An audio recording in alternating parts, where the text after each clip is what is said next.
Hello friends, and welcome to Rainy Night Readings, Volume 3, a collection of stories set to the sound of gentle rain. First, I have 2 stories for you that deal with decisions and honesty. Millicent's Double, and then the Fraser Scholarship, followed by stories you may already know. This collection of stories will hopefully hit the spot for all those of you who prefer longer readings. Let us find a comfortable, safe, and cozy place to relax. Let us unwind and begin these stories. Millicent's Double. "Nonsense," said Millicent. "Nonsense," said Millicent, pointing to their reflected faces. When Millicent Moore and Worth Gordon met each other on the first day of the term in the entrance hall of the Kinglake High School, both girls stopped short, startled. Millicent Moore had never seen Worth Gordon before, but Worth Gordon's face she had seen every day of her life, looking at her out of her own mirror. They were total strangers, but when 2 girls look enough alike to be twins, it is not necessary to stand on ceremony. After the first blank stare of amazement, both laughed outright. Millicent held out her hand. "We ought to know each other right away," she said frankly. "My name is Millicent Moore, and yours is—" "Worth Gordon," responded Worth, taking the proffered hand with dancing eyes. "You actually frightened me when you came around that corner. For a moment I had an uncanny feeling that I was a disembodied spirit looking at my own outward shape. I know now what it feels like to have a twin."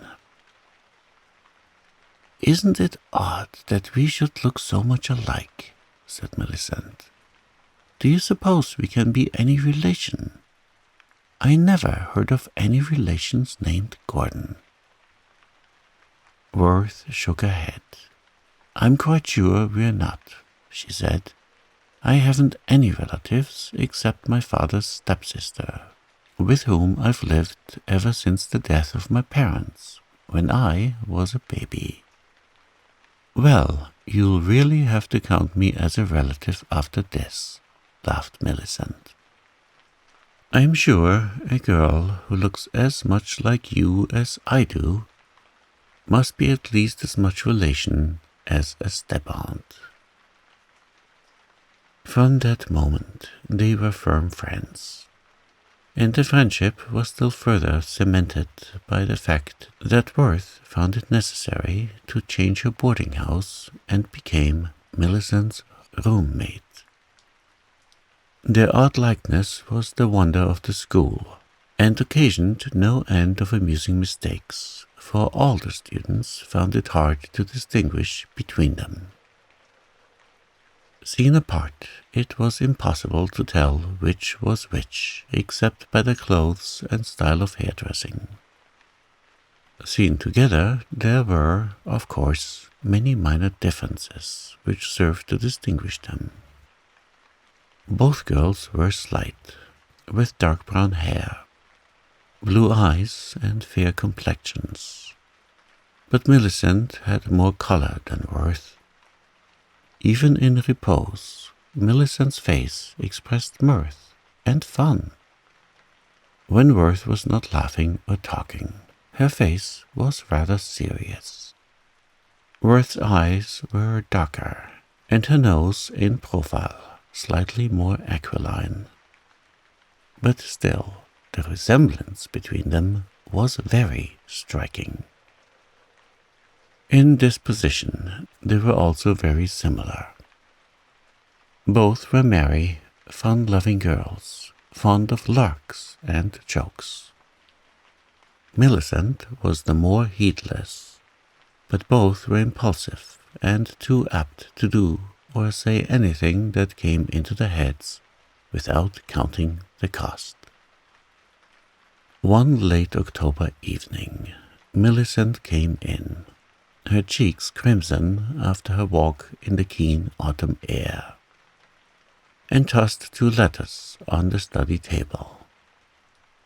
"It's a perfect evening, Worth. We had the jolliest tramp. You should have come with us instead of staying in, moping over your books." Worth smiled ruefully. "I simply had to prepare those problems for tomorrow," she said. "You see, Millie dear, there is a big difference between us in some things at least. I'm poor. I simply have to pass my exams and get a teacher's license, so I can't afford to take any chances. You're just attending high school for the sake of education alone, so you don't really have to grind as I do." "I'd like to do pretty well in exams, though, for Dad's sake," answered Millicent, throwing aside her wraps. "But I don't mean to kill myself studying, just the same. Time enough for that when exams draw nigh. They're comfortably far off yet, but I'm in a bit of a predicament, Worth, and I don't know what to do. Here are 2 invitations for Saturday afternoon, and I simply must accept them both. Now, how can I do it? You are a marvel in mathematics, so work out that problem for me. See, here's a note from Mrs. Kirby inviting me to tea at Beechwood. She called on me soon after the term opened and invited me to tea the next week. But I had another engagement for that afternoon, so I couldn't go. Mr. Kirby is a business friend of Dad's, and they are very nice people. The other invitation is to the annual autumn picnic of the Alpha Gammas. Now, Worth Gordon, I simply must go to that. I wouldn't miss it for anything, but I don't want to offend Mrs. Kirby. And I'm afraid I shall if I plead another engagement a second time. Mother will be fearfully annoyed at me in that case. Dear me, I wish there were 2 of me. One to go to the Alpha Gammas and one to Beechwood, Worth Gordon."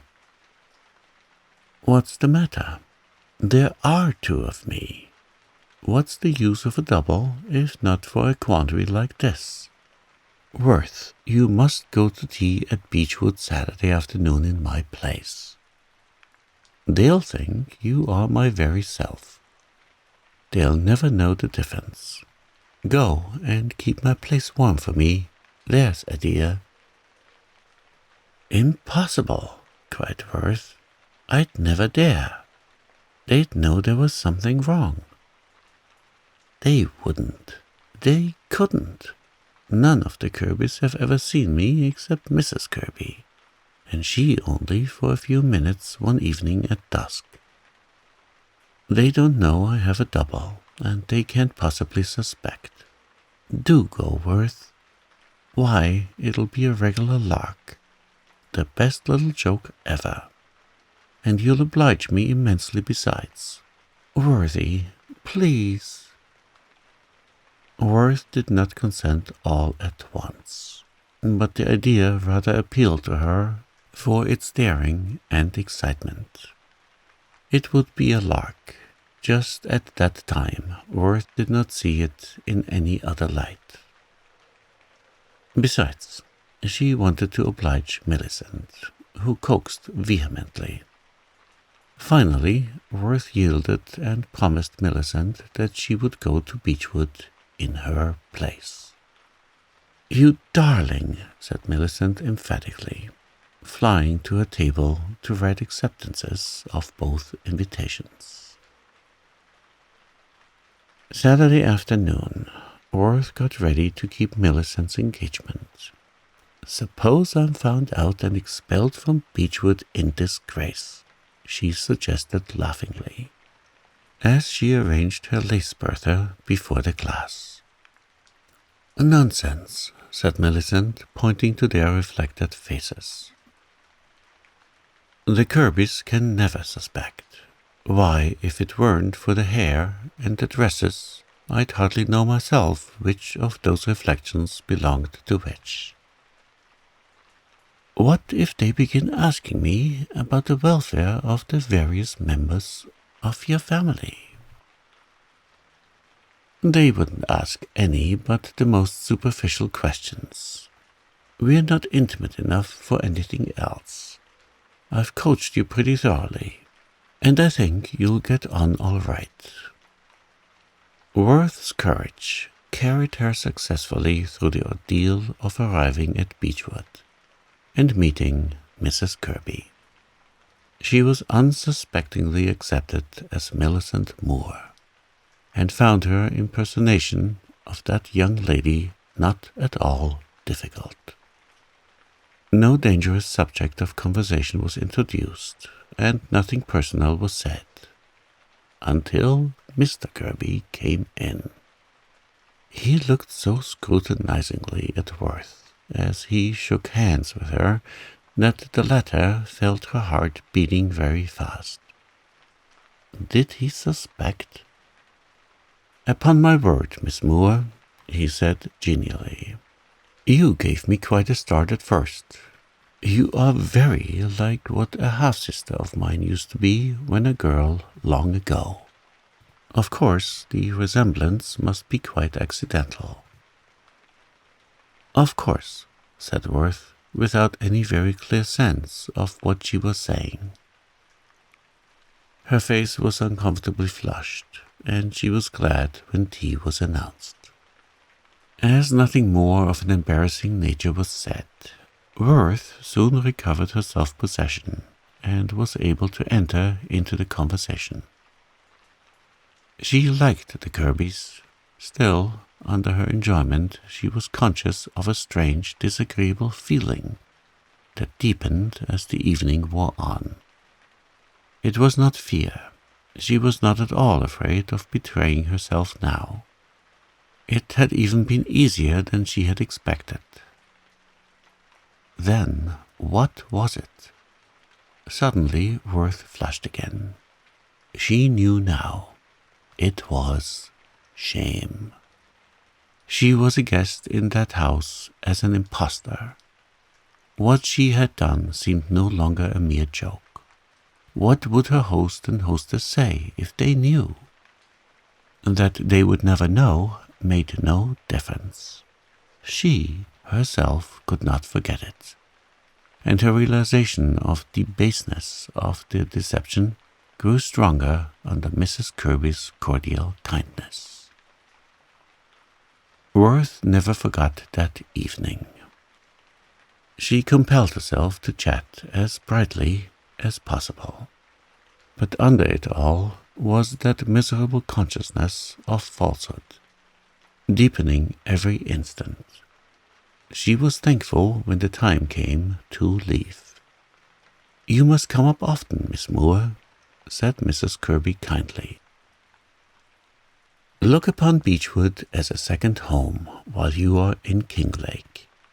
We have no daughter of our own, so we make a hobby of cultivating other people's." When Millicent returned home from the Alpha Gamma outing, she found Worth in their room, looking soberly at the mirror. Something in her chum's expression alarmed her. "Worth, what is it? Did they suspect?" "No," said Worth slowly.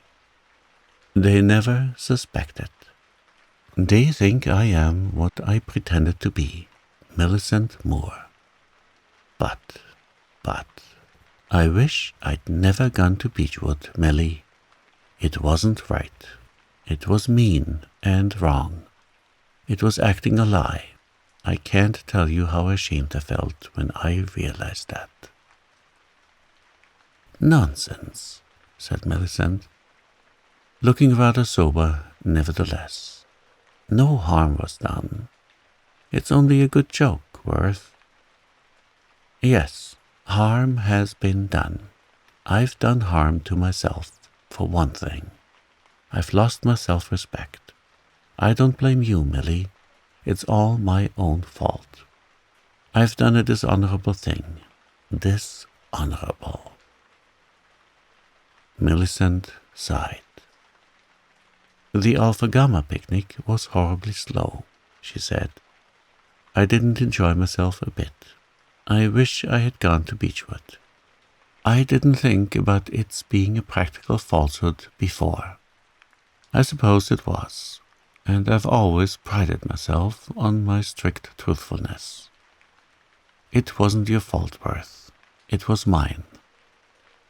But it can't be undone now. No, it can't be undone, said Worth slowly. But it might be confessed. We might tell Mrs. Kirby the truth and ask her to forgive us. I couldn't do such a thing, cried Millicent. It isn't to be thought of. Nevertheless, Millicent did think of it several times that night, and all through the following Sunday. She couldn't help thinking of it. A dishonorable trick. That thought stung Millicent. Monday evening, Millicent flung down the book from which she was vainly trying to study. Worthy, it's no use. You were right. There's nothing to do but go and fess up to Mrs. Kirby.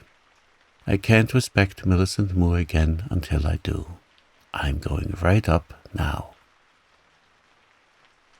I'll go with you, said Worth quietly. I was equally to blame, and I must take my share of the humiliation. When the girls reached Beechwood, they were shown into the library where the family were sitting. Mrs. Kirby came smilingly forward to greet Millicent when her eyes fell upon Worth. Why, she said. I didn't know you had a twin sister, Miss Moore.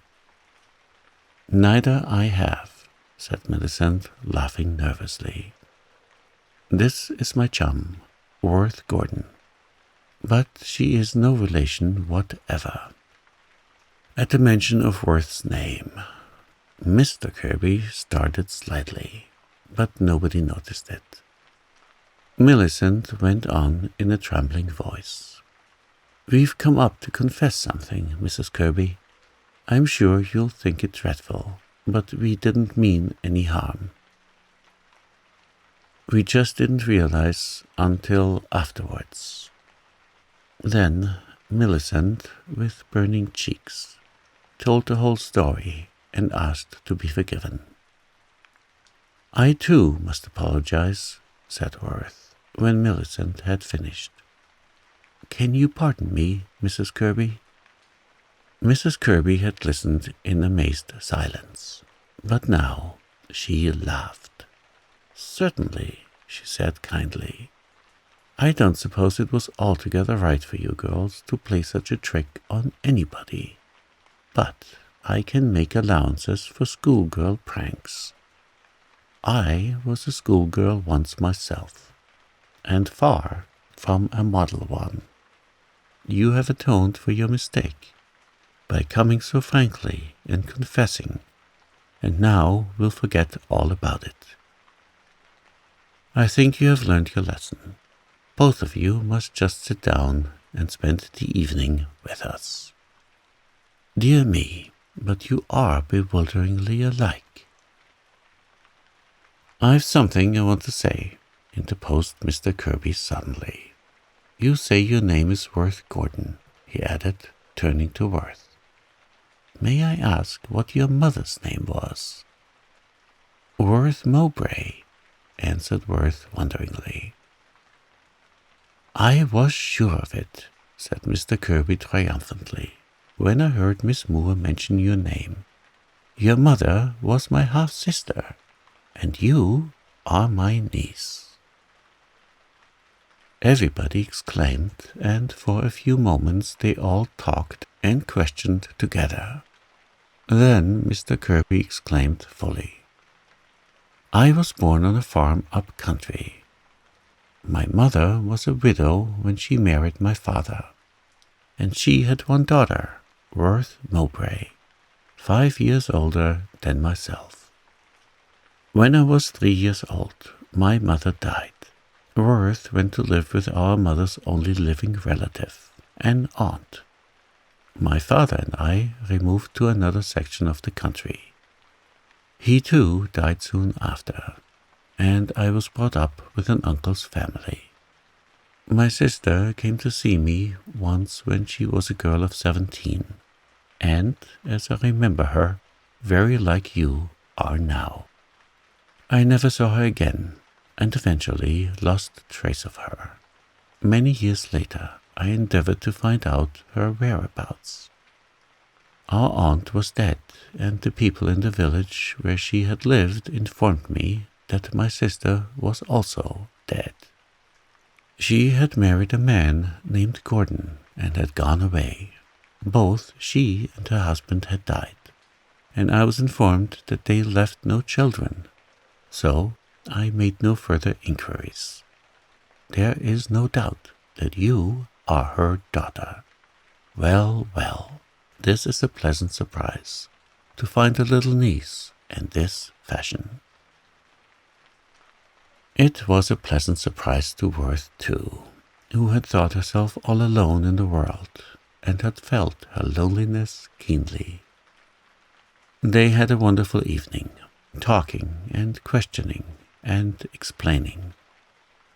Mr. Kirby declared that Worth must come and live with them. "We have no daughter," he said. "You must come to us in the place of one, Worth." Mrs. Kirby seconded this with a cordiality that won Worth's affection at once. The girl felt almost bewildered by her happiness. "I feel as if I were in a dream," she said to Millicent as they walked to the boarding house. "It's really all too wonderful to grasp at once.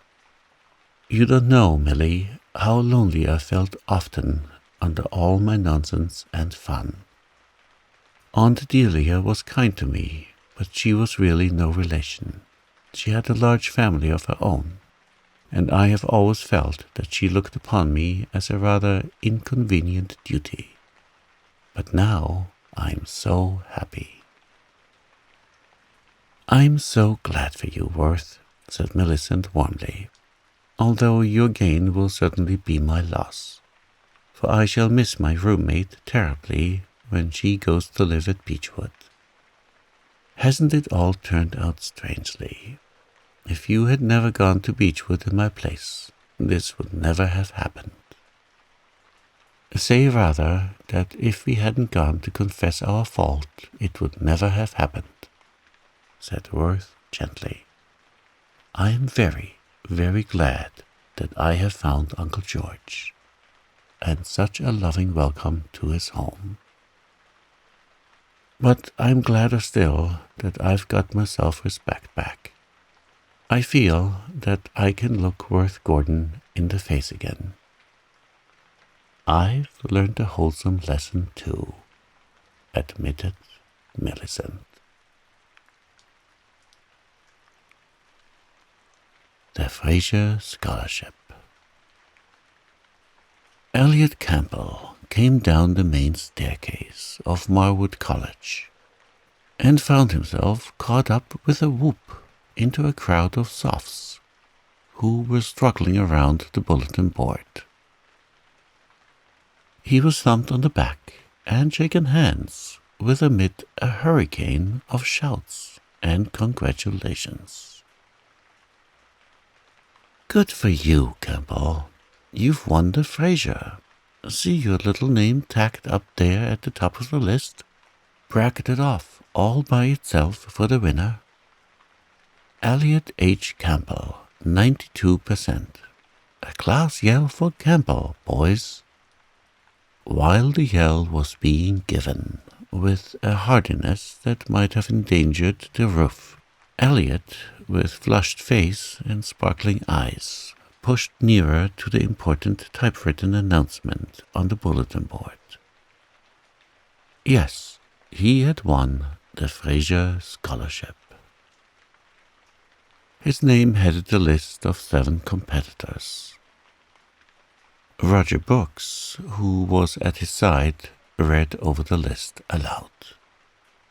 Elliot H. Campbell, 92. I said you'd do it, my boy.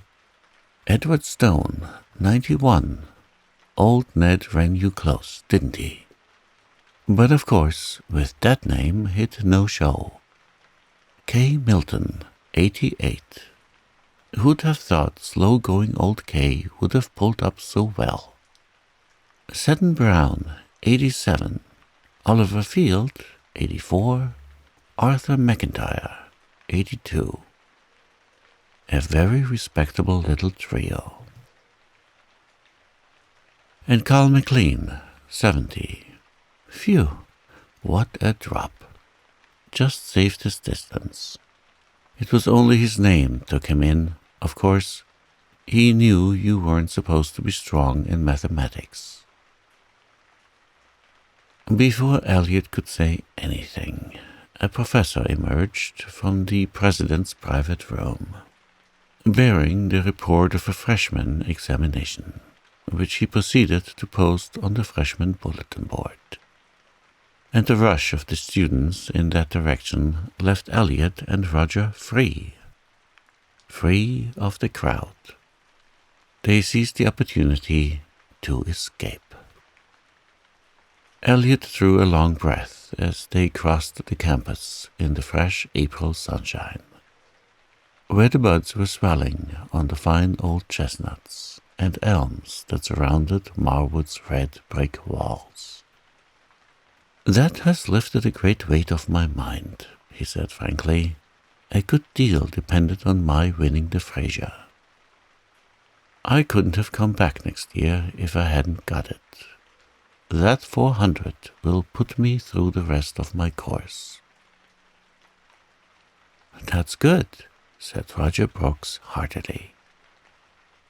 He liked Elliot Campbell, and so did all the sophomores.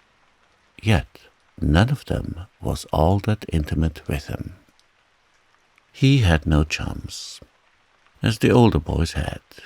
He boarded alone, dug persistently, and took no part in social life of the college. Roger Brooks came nearest to being his friend of any, yet even Roger knew very little about him. Elliot had never before said so much about his personal affairs as in the speech just recorded. I'm poor, woefully poor, went on Elliot gaily. His success seemed to have thawed his reserve for the time being. I had just enough money to bring me through the fresh and softs year by dint of careful management. Now I'm stone broke, and the hope of the Fraser was all that stood between me and the dismal certainty of having to teach next year, dropping out of my class and coming back in 2 or 3 years' time, a complete rusty stranger again. Phew, I made faces over the prospect. No wonder, commented Roger. The class would have been sorry if you had had to drop out, Campbell. We want to keep all our stars with us to make a shining coruscation at the finish. Besides, you know, we all like you for yourself. It would have been an everlasting shame if that little cad of a McLean had won out. Nobody likes him. Oh, I had no fear of him, answered Elliot. I don't see what induced him to go in, anyhow. He must have known he'd no chance. But I was afraid of Stone.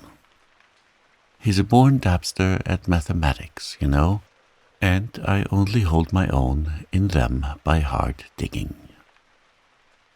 Why, Stone couldn't have taken the Fraser over you in any case, if you made over 70, said Roger with a puzzled look. You must have known that. McLean was the only competitor you had to fear. I don't understand you, said Elliot blankly. You must know the conditions of the Fraser, exclaimed Roger. Certainly, responded Elliot. The Fraser Scholarship, amounting to $400, will be offered annually in the sophomore class.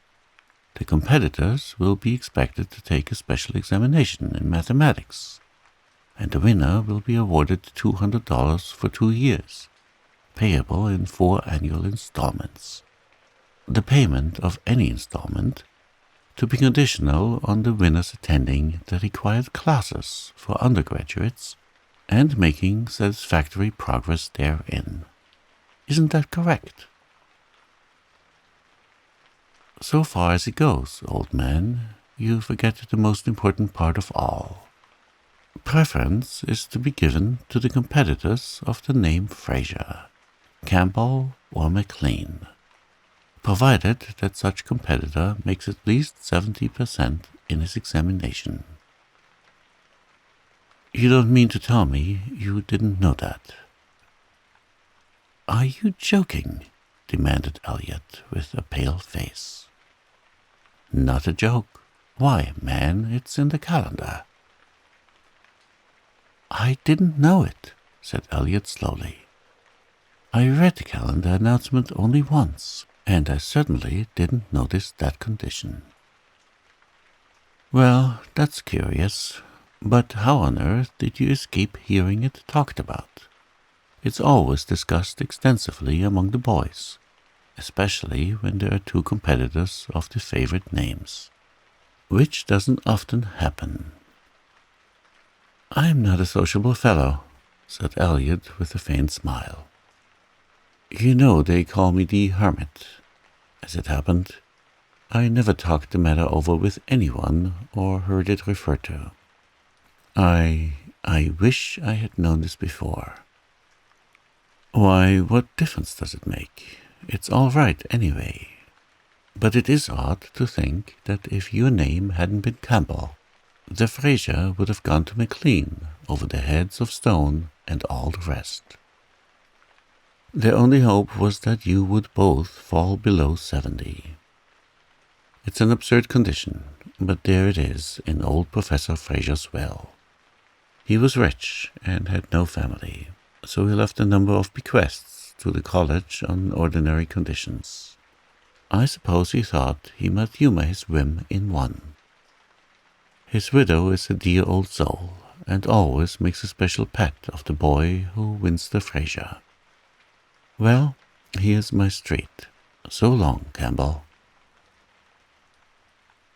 Elliot responded almost curtly, and walked onward to his boarding house, with a face from which all the light had gone. When he reached his room, he took down the Marwood calendar and whirled over the leaves until he came to the announcement of bursaries and scholarships. The Fraser announcement, as far as he had read it, ended at the foot of the page. He turned the leaf, and, sure enough, at the top of the next page, in a paragraph by itself, was the condition. Preference shall be given to candidates of the name Fraser, Campbell, or McLean, provided that said competitor makes at least 70% in his examination. Elliot flung himself into a chair by his table and bowed his head on his hands. He had no right to the Fraser Scholarship. His name was not Campbell, although perhaps nobody in the world knew it save himself, and he remembered it only by an effort of memory. He had been born in a rough mining camp in British Columbia, and when he was a month old, his father, John Hanselpacker, had been killed in a mine explosion, leaving his wife and child quite penniless and almost friendless.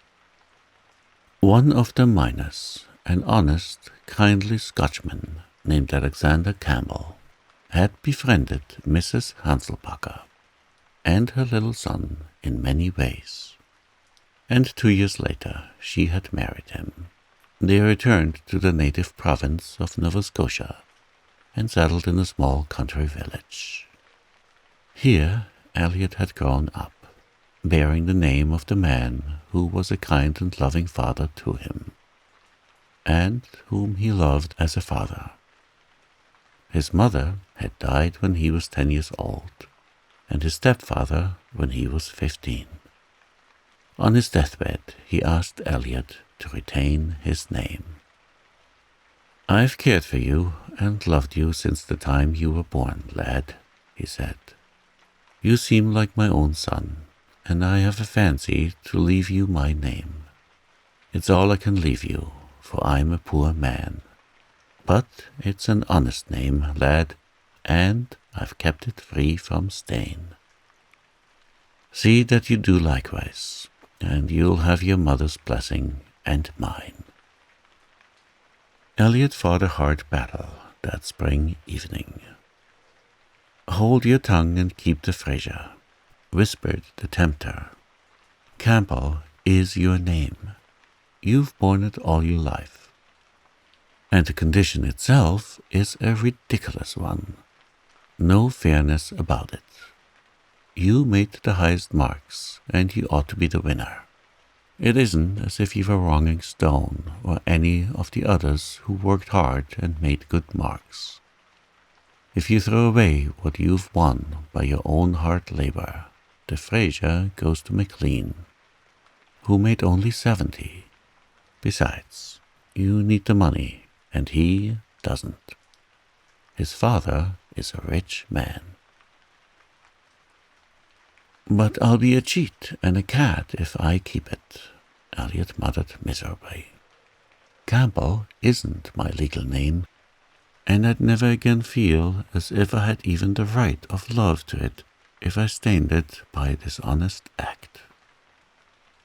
For it would be stained, even though nobody but myself knew it. Father said it was a clean name when he left it, and I cannot soil it." The tempter was not silenced so easily as that. Elliot passed a sleepless night of indecision. But next day he went to Marwood and asked for a private interview with the president. As a result, an official announcement was posted that afternoon on the bulletin board to the effect that, owing to a misunderstanding, the Fraser Scholarship had been wrongly awarded. Carl McLean was posted as winner.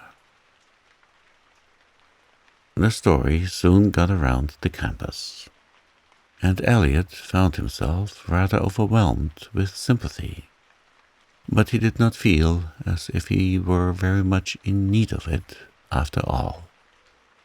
It was good to have done the right thing and be able to look a conscience in the face.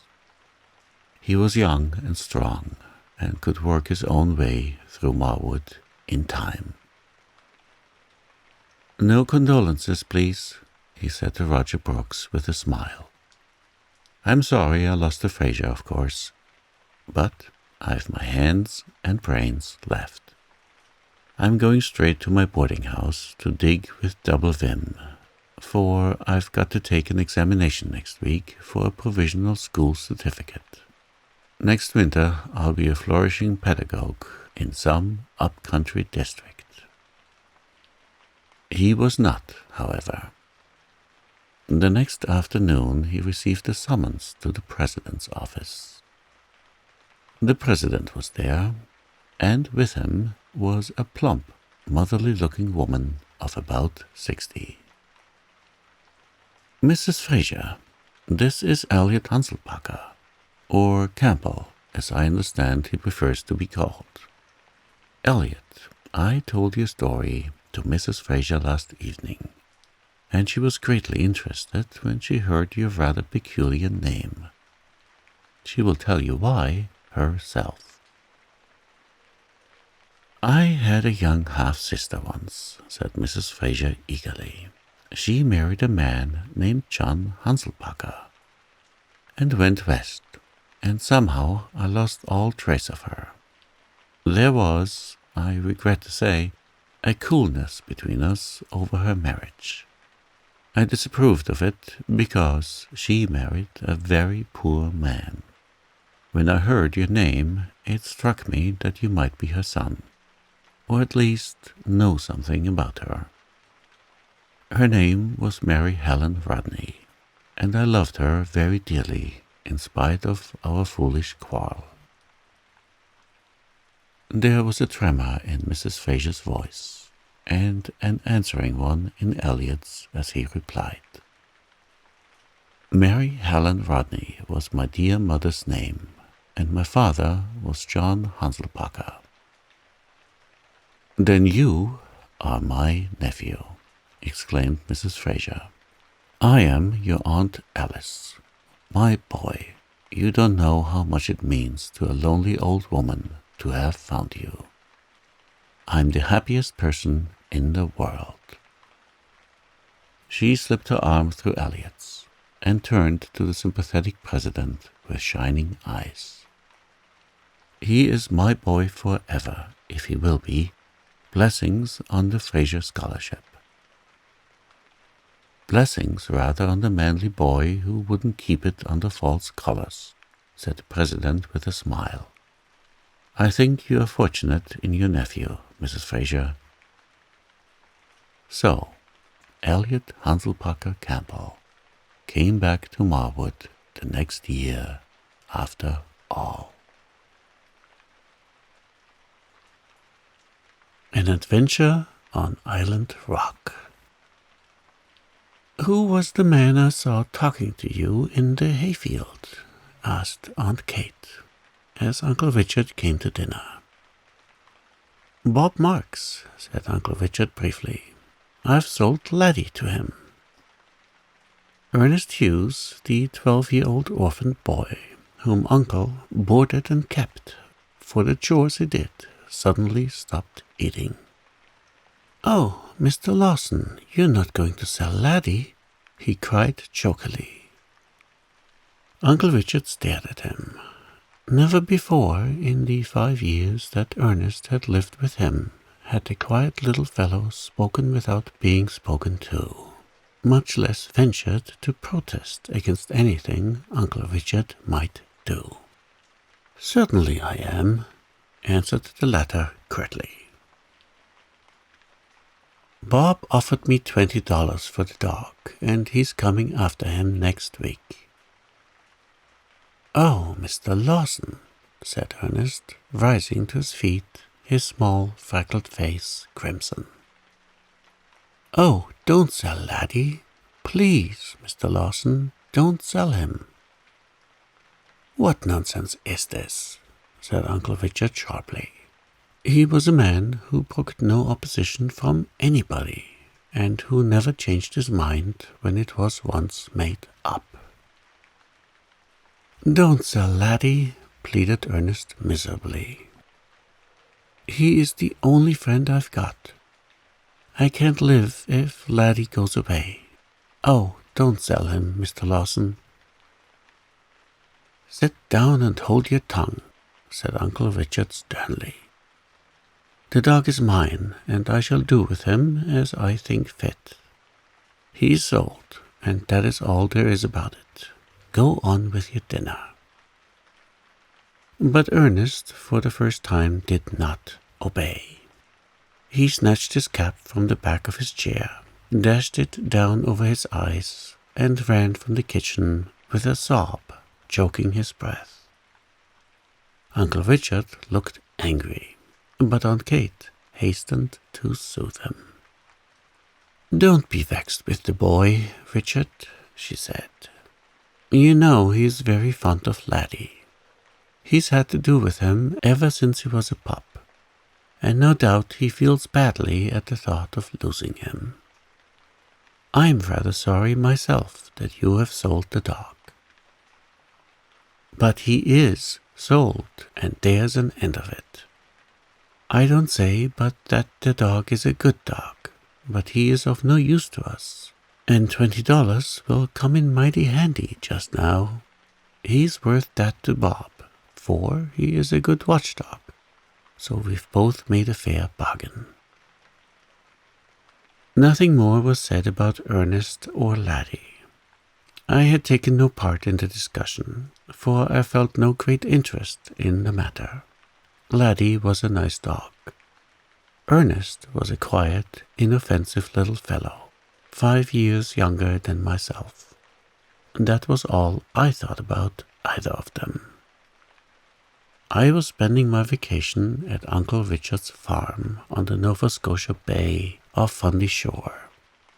I was a great favorite with Uncle Richard, partly because he had been much attached to my mother, his only sister, and partly because of my strong resemblance to his only son, who had died several years before. Uncle Richard was a stern, undemonstrative man, but I knew that he entertained a deep and real affection for me, and I always enjoyed my vacation sojourns at his place. "What are you going to do this afternoon, Ned?" he asked, after the disturbance caused by Ernest's outbreak had quieted down. "I think I'll row out to Island Rock," I replied. "I want to take some views of the shore from it." Uncle Richard nodded. He was much interested in my new camera. "If you're on it about 4 o'clock, you'll get a fine view of the hole in the wall when the sun begins to shine on the water through it," he said. "I've often thought it would make a handsome picture. After I've finished taking these pictures, I think I'll go down to Uncle Adam's and stay all night," I said. "Jim's darkroom is more convenient than mine, and he has some pictures he's going to develop tonight, too." I started for the shore about 2 o'clock. Ernest was sitting on the woodpile as I passed through the yard, with his arms about Laddie's neck, and his face buried in Laddie's curly hair. Laddie was a handsome and intelligent black and white Newfoundland, with a magnificent coat. He and Ernest were great chums. I felt sorry for the boy who was to lose his pet. "Don't take it so hard, Ern," I said, trying to comfort him. "Uncle will likely get another pup." "I don't want any other pup," Ernest blurted out. "Oh, Ned, won't you try and coax your uncle not to sell him? Perhaps he'd listen to you." I shook my head. I knew Uncle Richard too well to hope that. "Not in this case, Ern," I said. "He would say it did not concern me, and you know nothing moves him when he determines on a thing. You'll have to reconcile yourself to losing Laddie, I'm afraid." Ernest's tow-colored head went down on Laddie's neck again, and I, deciding that there was no use in saying anything more, proceeded towards the shore, which was about a mile from Uncle Richard's house. The beach along his farm, and for several farms along shore, was a lonely, untenanted one, for the fisher folk all lived 2 miles further down, at Rowley's Cove. About 300 yards from the shore was the peculiar formation known as Island Rock. This was a large rock that stood abruptly up out of the water. Below, about the usual waterline, it was seamed and fissured, but its summit rose up in a narrow, flat-topped peak. At low tide, 20 feet of it was above water, but at high tide it was 6 feet, and often more under water. I pushed Uncle Richard's small flat down the rough path and rode out to Island Rock. Arriving there, I thrust the painter deep into the narrow cleft. This was the usual way of mooring it, and no doubt of its safety occurred to me. I scrambled up the rock and around to the eastern end, where there was a broader space for standing, and from which some capital views could be obtained. The sea about the rock was calm, but there was quite a swell on, and an offshore breeze was blowing. There were no boats visible. The tide was low, leaving bare the curious caves and headlands along shore, and I secured a number of excellent snapshots. It was now 3 o'clock. I must wait another hour yet before I could get the best view of the hole in the wall, a huge arch-like opening through a jutting headland to the west of me. I went around to look at it, when I saw a sight that made me stop short in dismay. This was nothing less than the flat, drifting outward around the point. The swell and suction of the water around the rock must have pulled her loose, and I was a prisoner. At first my only feeling was one of annoyance. Then a thought flashed into my mind that made me dizzy with fear. The tide would be high that night. If I could not escape from Island Rock, I would inevitably be drowned. I sat down limply on a ledge and tried to look matters fairly in the face. I could not swim. Calls for help could not reach anybody. My only hope lay in the chance of somebody passing down the shore, or of some boat appearing. I looked at my watch. It was 3:15. The tide would begin to turn about 5, but it would be at least 10 before the rock would be covered. I had then little more than 6 hours to live, unless rescued. The flat was by this time out of sight around the point. I hoped that the sight of an empty flat drifting down shore might attract someone's attention and lead to investigation. That seemed to be my only hope. No alarm would be felt at Uncle Richard's because of my non-appearance. They would suppose I had gone to Uncle Adam's. I have heard of time seeming long to a person in my predicament, but to me it seemed fairly to fly, for every moment decreased my chance of rescue. I determined I would not give way to cowardly fear. So, with a murmured prayer for help, I set myself to the task of waiting for death as bravely as possible. At intervals I shouted as loudly as I could, and when the sun came to the proper angle for the best view of the hole in the wall, I took the picture. It afterwards turned out to be a great success, but I have never been able to look at it without a shudder. At 5, the tide began to come in. Very, very slowly, the water rose around Island Rock. Up, up, up it came, while I watched it with fascinated eyes, feeling like a rat in a trap. The sun fell lower and lower. At 8 o'clock, the moon rose large and bright. At 9, it was a lovely night, dear, calm, bright as day, and the water was swishing over the highest ledge of the rock. With some difficulty I climbed to the top and sat there to await the end. I had no longer any hope of rescue, but by a great effort I preserved self-control. If I had to die, I would at least face death staunchly. But when I thought of my mother at home, it tasked all my energies to keep from breaking down utterly. Suddenly I heard a whistle. Never was sound so sweet. I stood up and peered eagerly shoreward. Coming around the hole-in-the-wall headland on top of the cliffs, I saw a boy and a dog. I sent a wild halloo ringing shoreward. The boy started, stopped, and looked out towards Island Rock. The next moment he hailed me. It was Ernest's voice, and it was Laddie who was barking beside him. "Ernest!" I shouted wildly. "Run for help! Quick, quick! The tide will be over the rock in half an hour. Hurry, or you will be too late."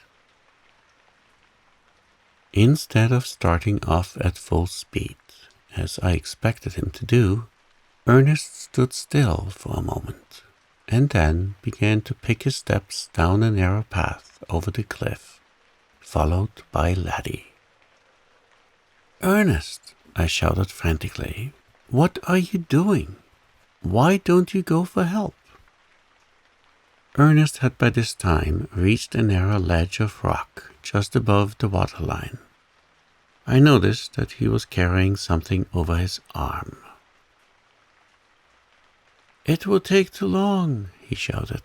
"By the time I got to the cove and the boat could row back here, you'd be drowned. Laddie and I will save you. Is there anything dear you can tie a rope to? I've a coil of rope here that I think will be long enough to reach you. I've been down to the cove, and Alec Martin sent it up to your uncle." I looked about me. A smooth, round hole had been worn clean through a thin part of the apex of the rock. "I could fasten the rope if I had it," I called. "But how can you get it to me?" For answer, Ernest tied a bit of driftwood to the rope and put it into Laddie's mouth. The next minute, the dog was swimming out to me. As soon as he came close, I caught the rope. It was just long enough to stretch from shore to rock, allowing for a couple of hitches, which Ernest gave around the small boulder on the ledge. I tied my camera case on my head by means of some string I found in my pocket. Then I slipped into the water and, holding the rope, went hand over hand to the shore, with Laddie swimming beside me. Ernest held on to the shoreward end of the rope like grim death, a task that was no light one for his small arms. When I finally scrambled up beside him, his face was dripping with perspiration, and he trembled like a leaf. "Ern, you are a brick," I exclaimed. "You've saved my life." "No, it was Laddie," said Ernest, refusing to take any credit at all. We hurried home and arrived at Uncle Richard's about 10, just as they were going to bed. When Uncle Richard heard what had happened, he turned very pale and murmured, "Thank God." Aunt Kate got me out of my wet clothes as quickly as possible, put me away to bed in hot blankets, and dosed me with ginger tea. I slept like a top and felt none the worse for my experience the next morning. At the breakfast table, Uncle Richard scarcely spoke, but just as we finished, he said abruptly to Ernest, "I'm not going to sell Laddie. You and the dog saved Ned's life between you, and no dog who helped do that is ever going to be sold by me. Henceforth he belongs to you. I give him to you for your very own." "Oh, Mr. Lawson," said Ernest with shining eyes. I never saw a boy look so happy. As for Laddie, who was sitting beside him with his shaggy head on Ernest's knee, I really believe the dog understood too. The look in his eyes was almost human. Uncle Richard leaned over and patted him. "Good dog," he said. "Good dog."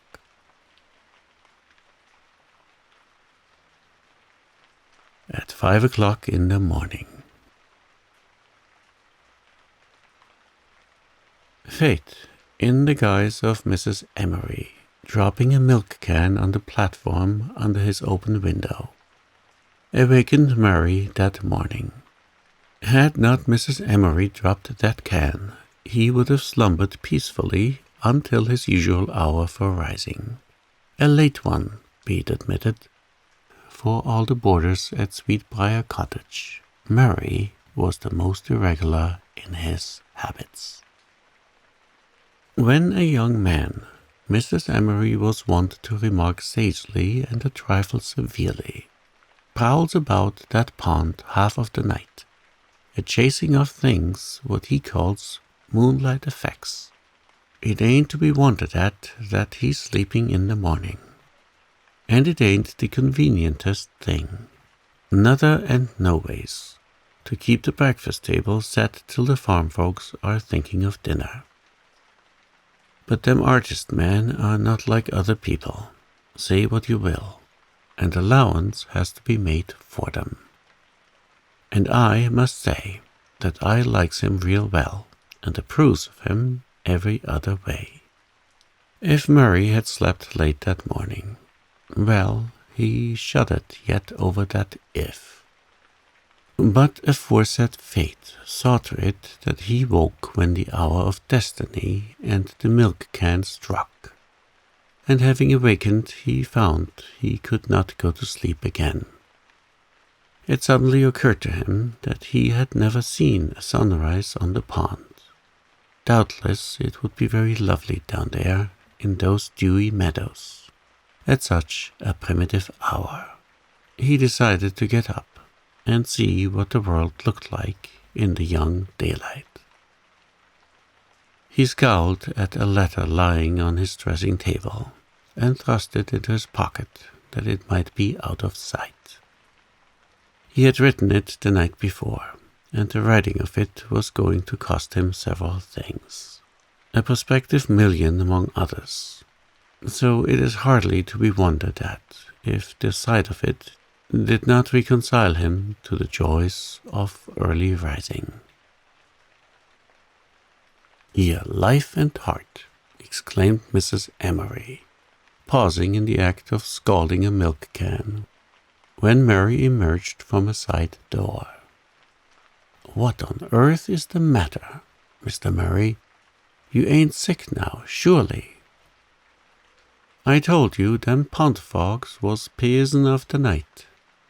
If you've gone and got—" "Nothing is the matter, dear lady," interrupted Mary, "and I haven't gone and got anything except an acute attack of early rising, which is not in the least likely to become chronic. But at what hour of the night do you get up, you wonderful woman?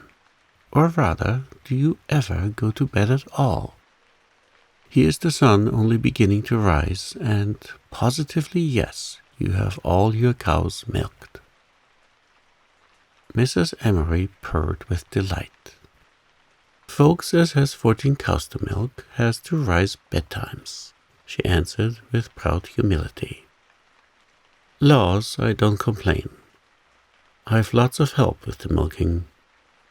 How Mrs. Palmer manages I really cannot comprehend, or rather how she has managed. I suppose she'll be all right now, since her niece came last night. I saw her posting to the pond pasture not 10 minutes ago. She'll have to milk all them 7 cows herself. But dear life and heart, here I be palavering away and not a bite of breakfast ready for you." "I don't want any breakfast until the regular time for it," assured Mary. "I'm going down to the pond to see the sunrise." "Now, don't you go and get caught in the mash," anxiously called Mrs. Emery. as she never failed to do when she saw him starting for the pond. Nobody ever had got caught in a marsh, but Mrs. Emery lived in a chronic state of fear lest somebody should. And if you once got stuck in that black mud, you'd be stuck right down and never seen or heard tell of again till the day of judgment, like Adam Palmer's cow. She was wont to warn her boarders. Murray sought his favorite spot for pond dreaming, a bloomy corner of the pasture that ran down into the blue water, with a dump of leafy maples on the left. He was very glad he had risen early. A miracle was being worked before his very eyes. The world was in a flush and tremor of maiden loveliness, instinct with all the marvelous fleeting charm of girlhood and spring and young morning. Overhead, the sky was a vast high-sprung arch of unstained crystal. Down over the sand dunes where the pond ran out into the sea was a great arc of primrose smitten through with auroral crimsonings. Beneath it the pond waters shimmered with 100 fairy hues, but just before him they were clear as a flawless mirror. The fields around him glistened with dews and a little wandering wind, blowing lightly from some bourne in the hills, straight down over the slopes, bringing with it an unimaginable odor and freshness, and fluttered over the pond, leaving a little path of dancing silver ripples across the mirror glory of the water. Birds were singing in the beechwood over on Orchard Knob Farm, answering to each other from shore to shore, until the very air was tremulous with elfin music of this wonderful midsummer dawn. "I will get up at sunrise every morning of my life hereafter," exclaimed Mary rapturously, not meaning a syllable of it, but devoutly believing he did.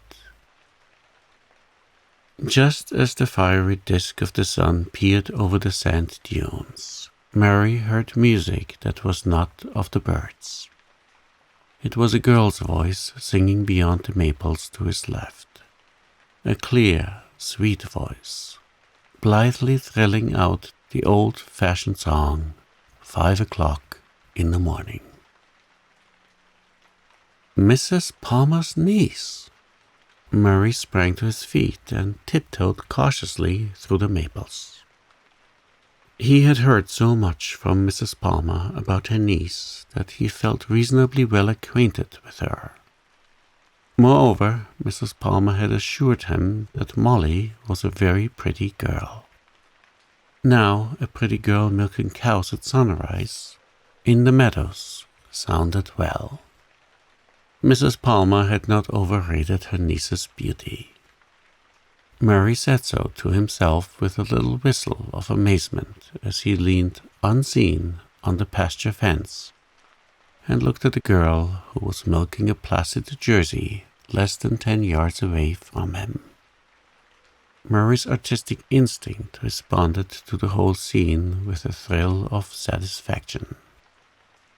He could see only her profile, but that was perfect, and the coloring of the oval cheek and the beautiful curve of the chin were something to adore.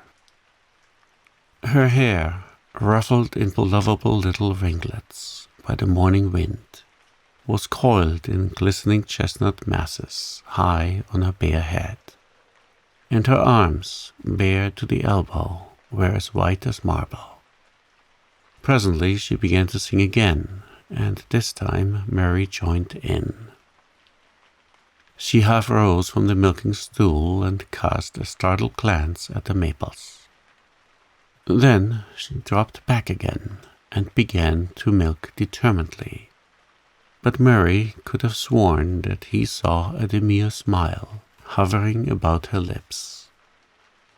That and the revelation of her full face decided him. He sprang over the fence and sauntered across the intervening space of lush clover blossoms. "Good morning," he said coolly.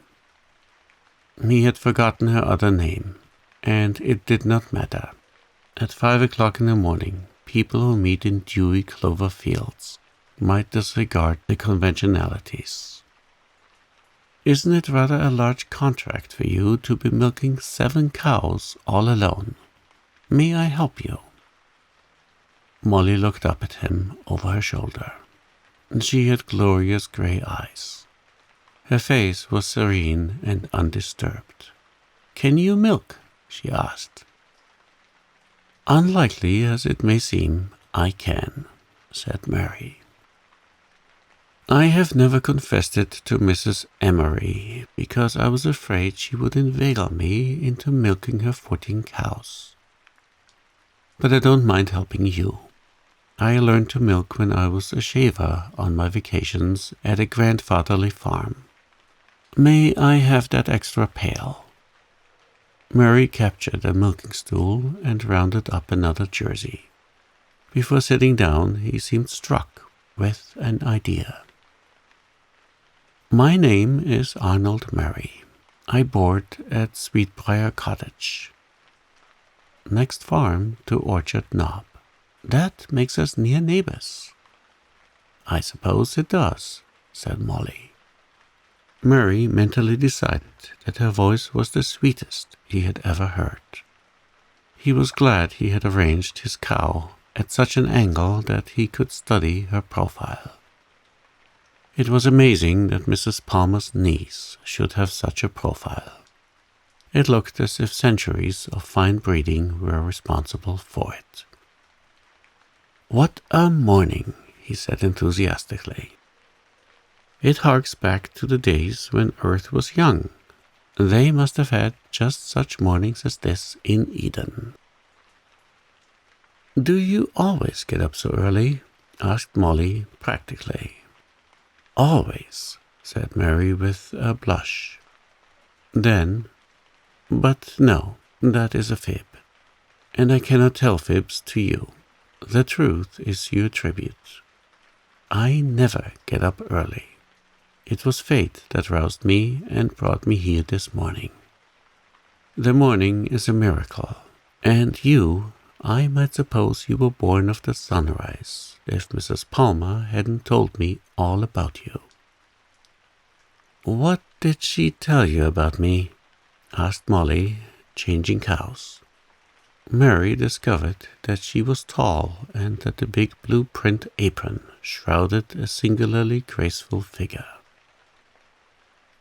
"She said you were the best-looking girl in Bruce County. I have seen very few of the girls in Bruce County, but I know she is right." "That compliment is not nearly so pretty as the sunrise one," said Molly reflectively. "Mrs. Palmer has told me things about you," she added. "Curiosity knows no gender," hinted Mary. "She said you were good-looking and lazy and different from other people." "All compliments," said Mary in a gratified tone. "Lazy? Certainly. Laziness is a virtue in these strenuous days. I was not born with it, but I have painstakingly acquired it, and I am proud of my success. I have time to enjoy life." "I think that I like you," said Molly. "You have the merit of being able to enter into a situation," he assured her. When the last jersey was milked, they carried the pails down to the spring, where the creamers were sunk, and strained the milk into them. Mary washed the pails, and Molly wiped them and set them in a gleaming row on the shelf under the big maple. "Thank you," she said. "You're not going yet," said Mary resolutely. "The time I saved you in milking 3 cows belongs to me. We will spend it in a walk along the pond shore." I will show you a path I have discovered under the beeches. It is just wide enough for two. Come." He took her hand and drew her through the copse into a green lane, where the ferns grew thickly on either side, and the pond waters plashed dreamily below them. He kept her hand in his as they went down the path, and she did not try to withdraw it. About them was the great, pure silence of the morning, faintly threaded with caressing sounds, croon of the birds, gurgle of waters, sound of wind. The spirit of youth and love hovered over them, and they spoke no word. When they finally came out on a little green nook, swimming in early sunshine and arched over by maples, with the white shimmer of the pond before it, and the gold dust of blossoms over the grass, the girl drew a long breath of delight. "It is a morning left over from Eden, isn't it?" said Mary. "Yes," said Molly softly. Mary bent toward her. "You are Eve," he said. "You are the only woman in the world for me." Adam must have told Eve just what he thought about her the first time he saw her. There were no conventionalities in Eden, and people could not have taken long to make up their minds. We are in Eden just now. One can say what he thinks in Eden without being ridiculous. You are divinely fair, Eve. Your eyes are stars of the morning. Your cheek has the flush it stole from the sunrise. Your lips are redder than the roses of paradise. And I love you, Eve. Molly lowered her eyes, and the long fringe of her lashes lay in a burnished semicircle on her cheek. "I think," she said slowly, "that it must have been very delightful in Eden. But we are not really there, you know. We are only playing that we are. And it is time for me to go back. I must get to breakfast. That sounds too prosaic for paradise." Mary bent still closer. "Before we remember that we are only playing at paradise, will you kiss me, dear Eve?" "You are very audacious," said Molly coldly. "We are in Eden yet," he urged. "That makes all the difference." "Well," said Molly, and Mary kissed her. They had passed back over the fern path, and were in the pasture before either spoke again. Then Mary said, "We have left Eden behind, but we can always return there when we will. And although we were only playing at paradise, I was not playing at love. I meant all I said, Molly." "Have you meant it often?" asked Molly significantly. "I never meant it or even played at it before," he answered. "I did, at one time, contemplate the possibility of playing at it, but that was long ago. As long ago as last night. I am glad to the core of my soul that I decided against it before I met you, dear Eve. I have the letter of decision in my coat pocket this moment. I meant to mail it this afternoon." "Curiosity knows no gender," quoted Molly.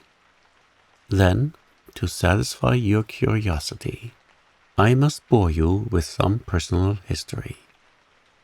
My parents died when I was a little chap, and my uncle brought me up. He has been immensely good to me, but he is a bit of a tyrant. Recently he picked out a wife for me, the daughter of an old sweetheart of his. I have never ever seen her, but she has arrived in town on a visit to some relatives there. Uncle Dick wrote to me to return home at once and pay my court to the lady. I protested. He wrote again, a letter short and reverse of sweet. If I refused to do my best to win Miss Mannering, he would disown me, never speak to me again, cut me off with a quarter. Uncle always means what he says. That is one of our family traits, you understand. I spent some miserable, undecided days. It was not the threat of disinheritance that worried me, although when you have been brought up to regard yourself as a prospective millionaire, it is rather difficult to adjust your vision to a pauper focus. But it was the thought of alienating Uncle Dick. I loved the dear, determined old chap like a father, but last night my guardian angel was with me, and I decided to remain my own man. So I wrote to Uncle Dick, respectfully, but firmly declining to become a candidate for Miss Mannering's hand. "But you have never seen her," said Molly. "She may be almost charming." "If she be not fair to me, what care I how fair she be?" quoted Murray. "As you say, she may be almost charming, but she is not Eve. She is merely one of a million other women, as far as I'm concerned. Don't let's talk of her. Let us talk only of ourselves. There is nothing else that is half so interesting." "And will your uncle really cast you off?" asked Molly. "Not a doubt of it." "What will you do?" "Work, dear Eve. My carefully acquired laziness must be thrown to the winds, and I shall work. That is the rule outside of Eden. Don't worry. I've painted pictures that have actually been sold. I'll make a living for us somehow." "Us?" "Of course. You are engaged to me." "I am not," said Molly indignantly. Molly, after that kiss. Fie, fie." "You are very absurd," said Molly, "but your absurdity has been amusing. Yes, positively, I have enjoyed your Eden comedy. But now you must not come any further with me. My aunt might not approve. Here is my path to Orchard Knob farmhouse. There, I presume, is yours to Sweetbriar Cottage. Good morning." "I'm coming over to see you this afternoon," said Mary coolly. "But you needn't be afraid. I will not tell tales out of Eden. I will be a hypocrite and pretend to Mrs. Palmer that we have never met before. But you and I will know and remember. Now you may go. I reserve to myself the privilege of standing here and watching you out of sight." That afternoon, Mary strolled over to Orchard Knob, going into the kitchen without knocking, as was the habit in that free and easy world. Mrs. Palmer was lying on the lounge, with a pungent handkerchief bound about her head, but keeping a vigilant eye on a very pretty, very plump brown-eyed girl who was stirring a kettleful of cherry preserve on the range. "Good afternoon, Mrs. Palmer," said Mary, wondering where Molly was. "I'm sorry to see that you look something like an invalid." "I've a raging, ramping headache," said Mrs. Palmer solemnly. "I had it all night, and I'm good for nothing. Molly, you'd better take them cherries off. Mr. Murray, this is my niece, Molly Booth." "What?" said Mary explosively. "Miss Molly Booth," repeated Mrs. Palmer in a louder tone. Mary regained outward self-control and bowed to the blushing Molly. "And what about Eve?" he thought helplessly. What was she? Did I dream her? Was she a phantom of delight? No, phantoms don't milk cows. She was flesh and blood. No chilly nymph exhaling from the mists of the marsh could have given a kiss like that. Molly has come to stay the rest of the summer with me, said Mrs. Palmer. I hope to goodness my tribulations with hired girls is over at last. They have made a wreck of me. Murray rapidly reflected. This development, he decided, released him from his promise to tell no tales. I met a young lady down in the pond pasture this morning, he said deliberately. I talked with her for a few minutes. I supposed her to be your niece. Who was she? Oh, that was Miss Mannering, said Mrs. Palmer. What? Said Mary again. Mannering, Dora Mannering, said Mrs. Palmer loudly, wondering if Mr. Murray were losing his hearing. She came here last night, just to see me. I haven't seen her since she was a child of 12. I used to be her nurse before I was married. I was that proud to think she thought it worth her while to look me up. And mind you, this morning, when she found me crippled with headache and not able to do a hand's turn, that girl, Mr. Murray, went and milked 7 cows. Only 4, murmured Murray, but Mrs. Palmer did not hear him. For me. Couldn't prevent her. She said she had learned to milk for fun one summer when she was in the country, and she did it. And then she got breakfast for the men.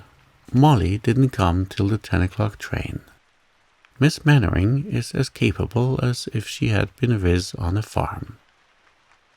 Where is she now? Demanded Mary. Oh, she's gone. What? Gone, shouted Mrs. Palmer. Gone. She left on the train Molly came on. Gracious me, has the man gone crazy? He hasn't seemed like himself at all this afternoon. Mary had bolted madly out of the house and was striding down the lane. Blind fool, unspeakable idiot that he had been.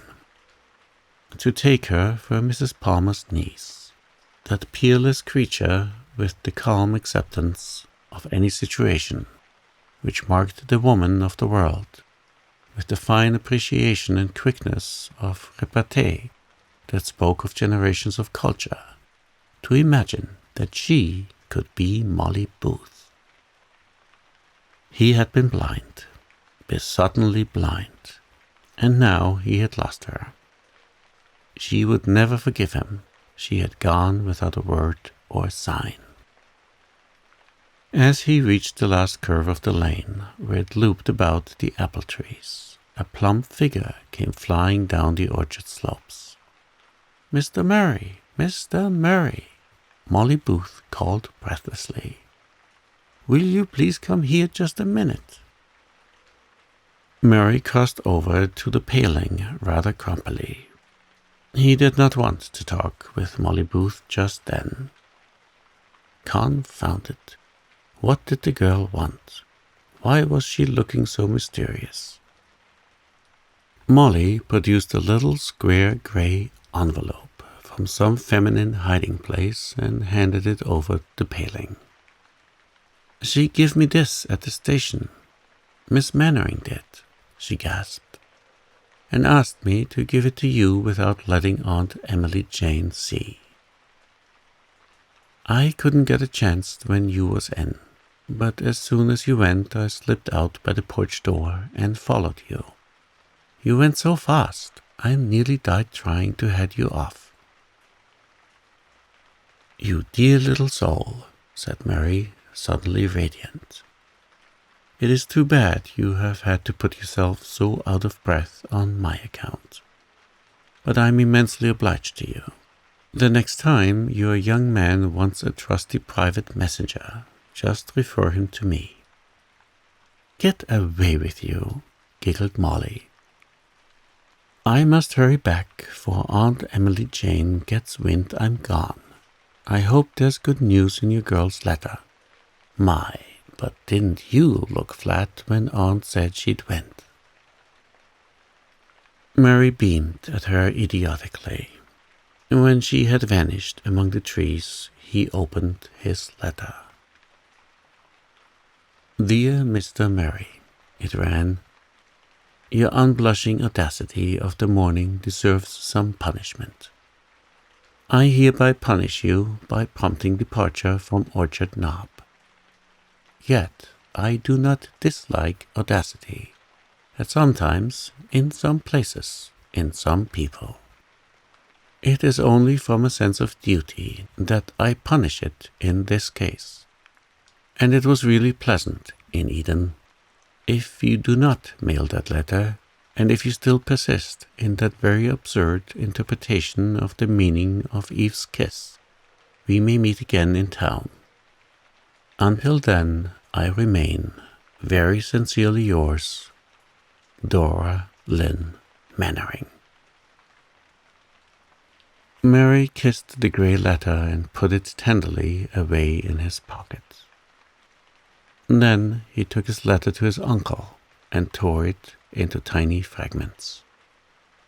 Finally, he looked at his watch. "If I hurry, I can catch the afternoon train to town," he said.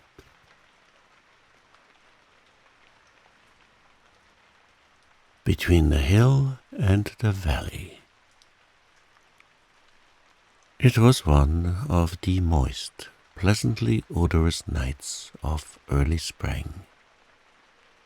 There was a chill in the evening air, but the grass was growing green in sheltered spots, and Geoffrey Miller had found purple-petalled violets and pink arbutus on the hill that day.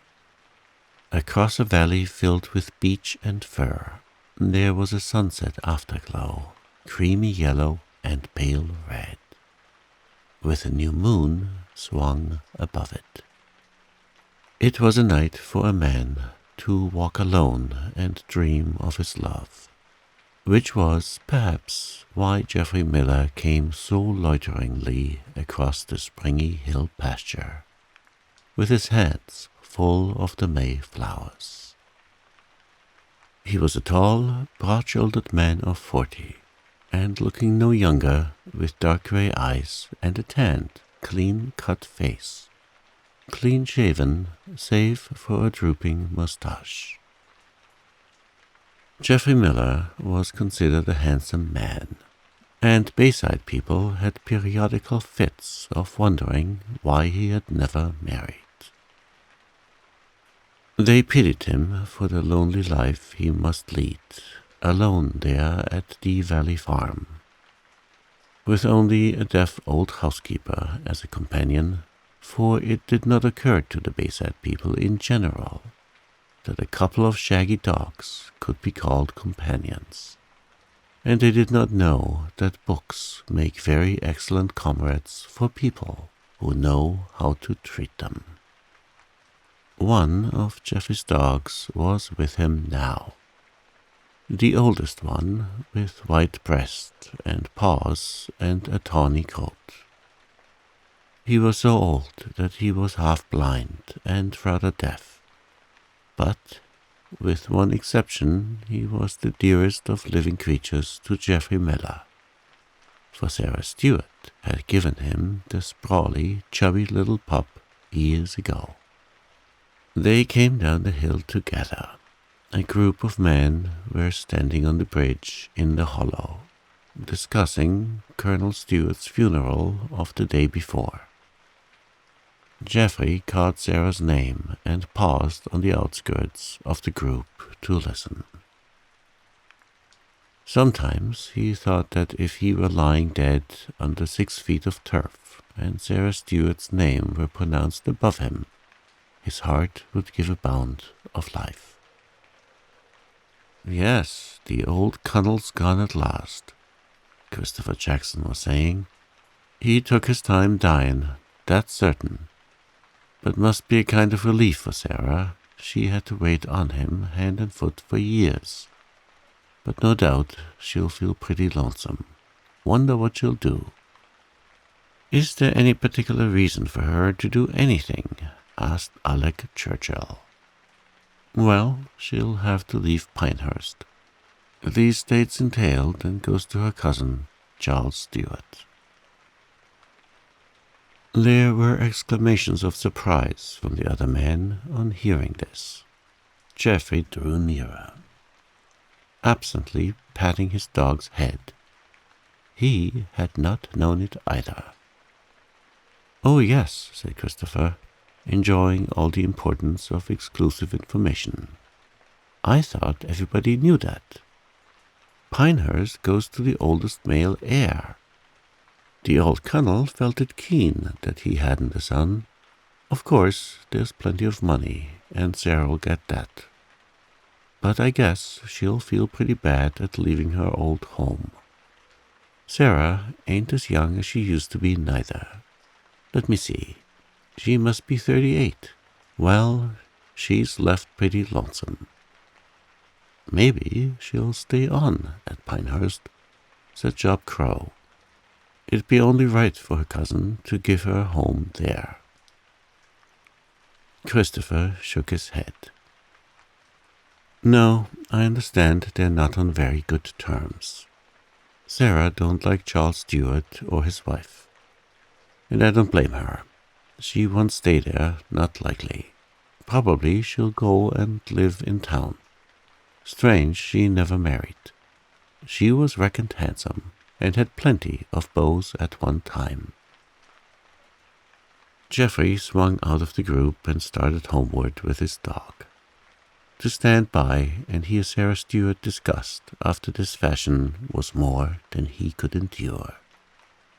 The man idly watched his tall, erect figure as he went along the valley. "Queer chap, Jeff," said Alec Churchill reflectively. "Jeff's all right," said Christopher in a patronizing way. "There ain't a better man or neighbor alive. I've lived next farm to him for 30 years, so I ought to know. But he's queer certainly, not like other people, kind of unsociable. He don't care for a thing except dogs and reading and mooning around woods and fields. That ain't natural, you know. But I must say he's a good farmer. He's got the best farm in Bayside. And that's a real nice house he put up on it. Ain't it an odd thing he never married? Never seemed to have no notion of it. I can't recollect of Jeff Miller's ever courting anybody. That's another unnatural thing about him. I've always thought that Jeff thought himself a cut or two above the rest of us," said Tom Scuttle with a sneer. "Maybe he thinks the Bayside girls ain't good enough for him." "There ain't no such dirty pride about Jeff," pronounced Christopher conclusively. "And the Millers are the best family hereabouts, leaving the Colonels out. And Jeff's well off. Nobody knows how well, I reckon, but I can guess, being his land neighbor. Jeff ain't no fool nor loafer, if he's a bit queer." Meanwhile, the object of these remarks was striding homeward and thinking, not of the man behind him, but of Sarah Stewart. He must go to her at once. He had not intruded on her since her father's death, thinking her sorrow too great for him to meddle with it. But this was different. Perhaps she needed the advice or assistance only he could give. To whom else in Bayside could she turn for it but to him, her old friend? Was it possible that she must leave Pinehurst? The thought struck cold dismay to his soul. How could he bear his life if she went away? He had loved Sarah Stewart from childhood. He remembered vividly the day he had first seen her. A spring day, much like this one had been. He, a boy of 8, had gone with his father to the big, sunshiny hill field, and he had searched for birds' nests in the little fir copses along the crest while his father ploughed. He had so come upon her, sitting on the fence under the pines at the back of Pinehurst. A child of 6, in a dress of purple cloth. Her long, light brown curls fell over her shoulders and rippled sleekly back from her calm little brow. Her eyes were large and grayish blue, straight-gazing and steadfast. To the end of his life, the boy was to carry in his heart the picture she made there under the pines. "Little boy," she had said with a friendly smile, "will you show me where the mayflowers grow?" Shyly enough he had assented, and they set out together for the barrens beyond the field, where the arbutus trailed its stars of sweetness under the dusty dead grasses and withered leaves of the old year. The boy was thrilled with delight. She was a fairy queen who thus graciously smiled on him and chatted blithely as they searched for mayflowers in the fresh spring sunshine.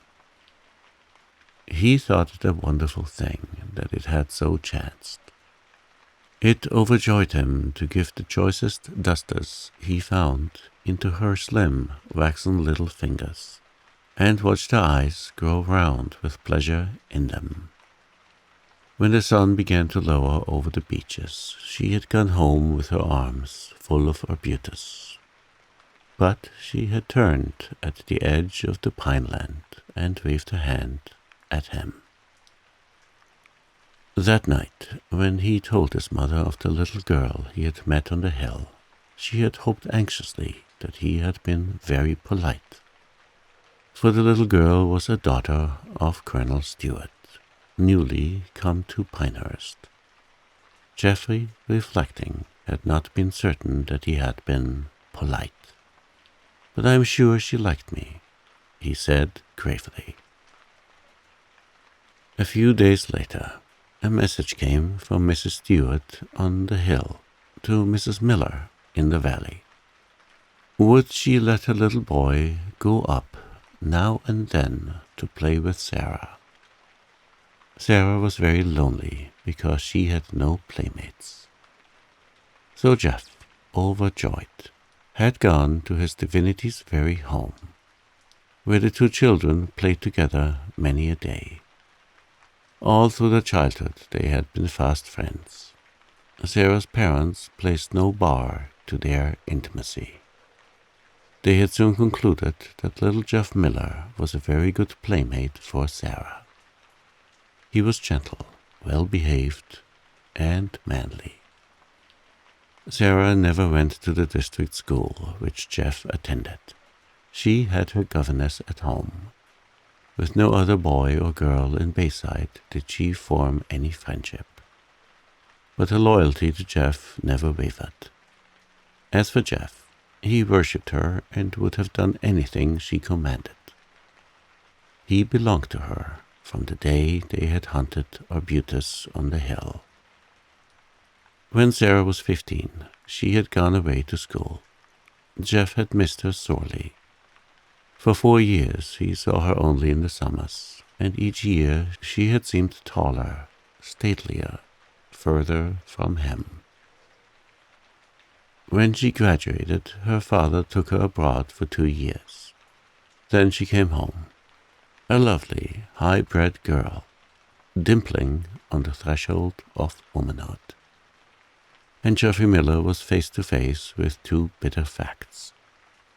One was that he loved her, not with the boy and girl love of long ago, but with the love of a man for the one woman in the world. And the other was that she was as far beyond his reach as one of those sunset stars of which she had always reminded him in her pure, clear shining loveliness. He looked these facts unflinchingly in the face, until he had grown used to them, and then he laid down his course for himself. He loved Sarah, and he did not wish to conquer his love, even if it had been possible. It were better to love her, whom he could never win, than to love and be loved by any other woman. His great office in life was to be her friend, humble and unexpectant, to be at hand if she would need him for ever so trifling a service. Never to presume, always to be faithful. Sarah had not forgotten her old friend, but the former comradeship was now impossible. They could be friends, but never again companions. Sarah's life was full and gay. She had interests in which he had no share. Her social world was utterly apart from his. She was of the hill and its traditions. He was of the valley and its people. The democracy of childhood past, there was no common ground on which they might meet. Only one thing Geoffrey had found it impossible to contemplate calmly. Some day Sarah would marry a man who was her equal, who sat at her father's table as a guest. In spite of himself, Geoffrey's heart filled with hot rebellion at the thought. It was like a desecration and a robbery. But as the years went by, this thing he dreaded did not happen. Sarah did not marry, although gossip assigned her many suitors not unworthy of her. She and Geoffrey were always friends, although they met but seldom. Sometimes she sent him a book. It was his custom to search for the earliest Mayflowers and take them to her. Once in a long while they met and talked of many things. Geoffrey's calendar from year to year was red-lettered by these small happenings, of which nobody knew, or, knowing, would have cared. So he and Sarah drifted out of youth, together, yet apart. Her mother had died, and Sarah was the gracious, stately mistress of Pinehurst, which grew quieter as the time went on.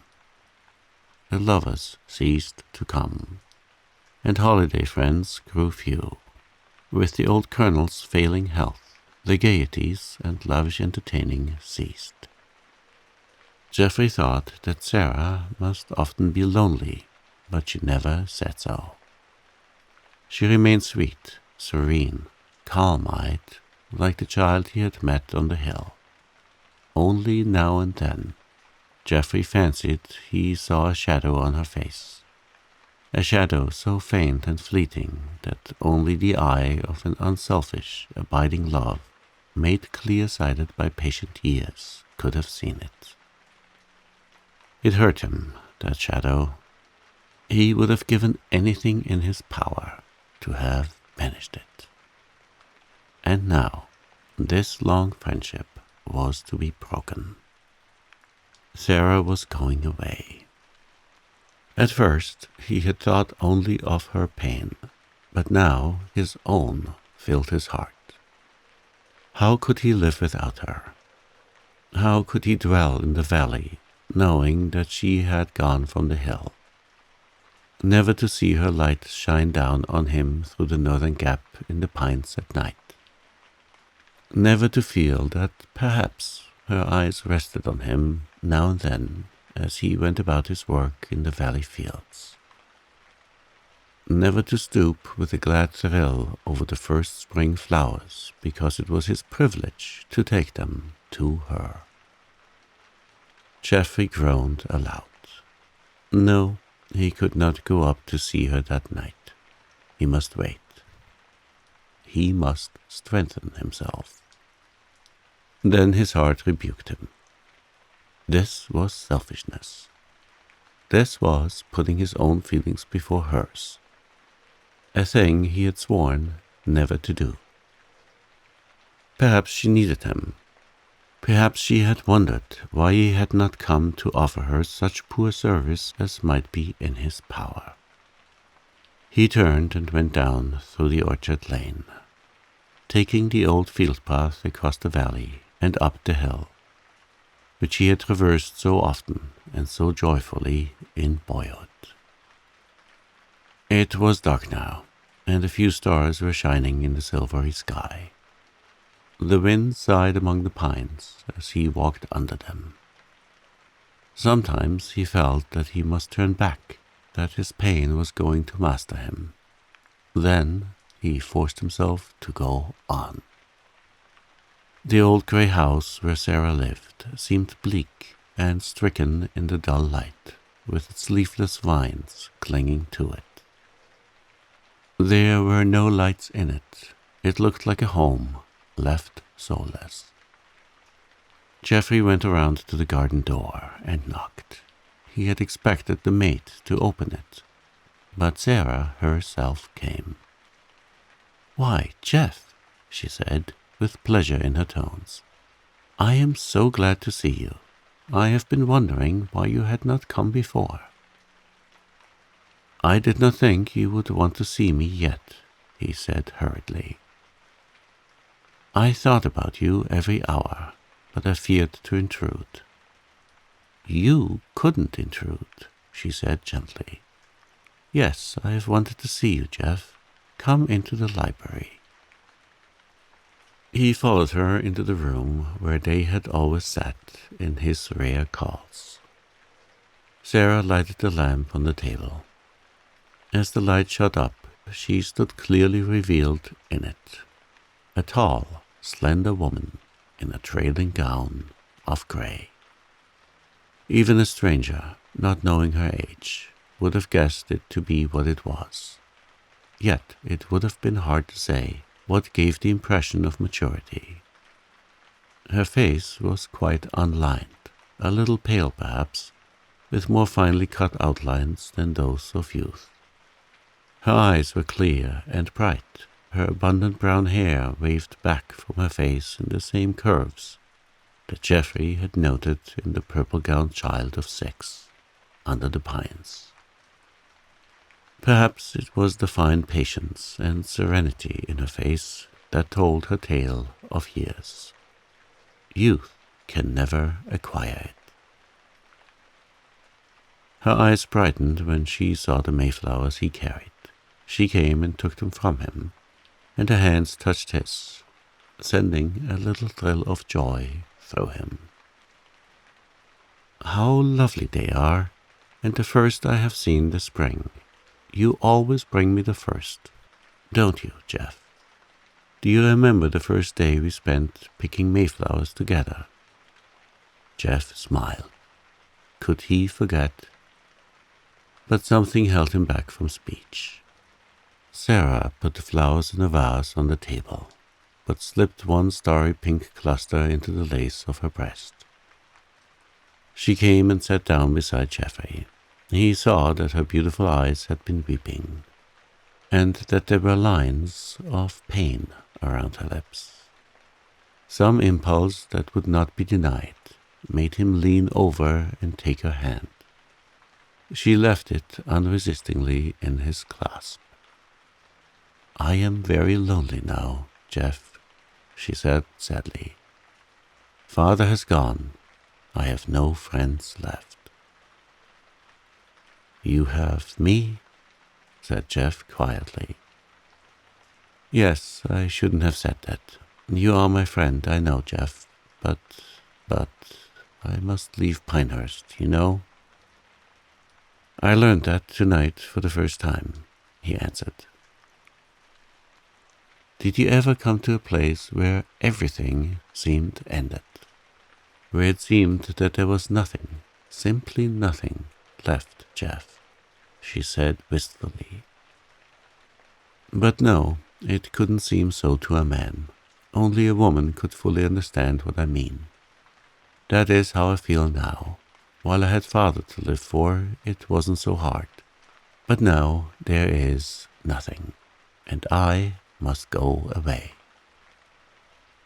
"Is there anything I can do?" muttered Geoffrey miserably. He knew now that he had made a mistake in coming tonight. He could not help her. His own pain had unmanned him. Presently he would say something foolish or selfish in spite of himself. Sarah turned her eyes on him. "There is nothing anybody can do, Jeff," she said piteously. Her eyes, those clear child eyes, filled with tears. "I shall be braver, stronger, after a while, but just now I have no strength left. I feel like a lost, helpless child. Oh, Jeff." She put her slender hands over her face and sobbed. Every sob cut Geoffrey to the heart. Don't, Sarah," he said huskily. "I can't bear to see you suffer so. I'd die for you if it would do you any good. I love you. I love you. I never meant to tell you so, but it is the truth. I oughtn't to tell you now. Don't think that I'm trying to take any advantage of your loneliness and sorrow. I know, I have always known, that you are far above me. But that couldn't prevent my loving you. Just humbly loving you, asking nothing else.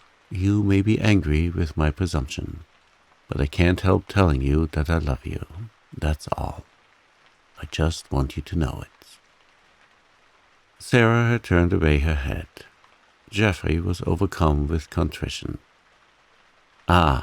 He had no business to speak so.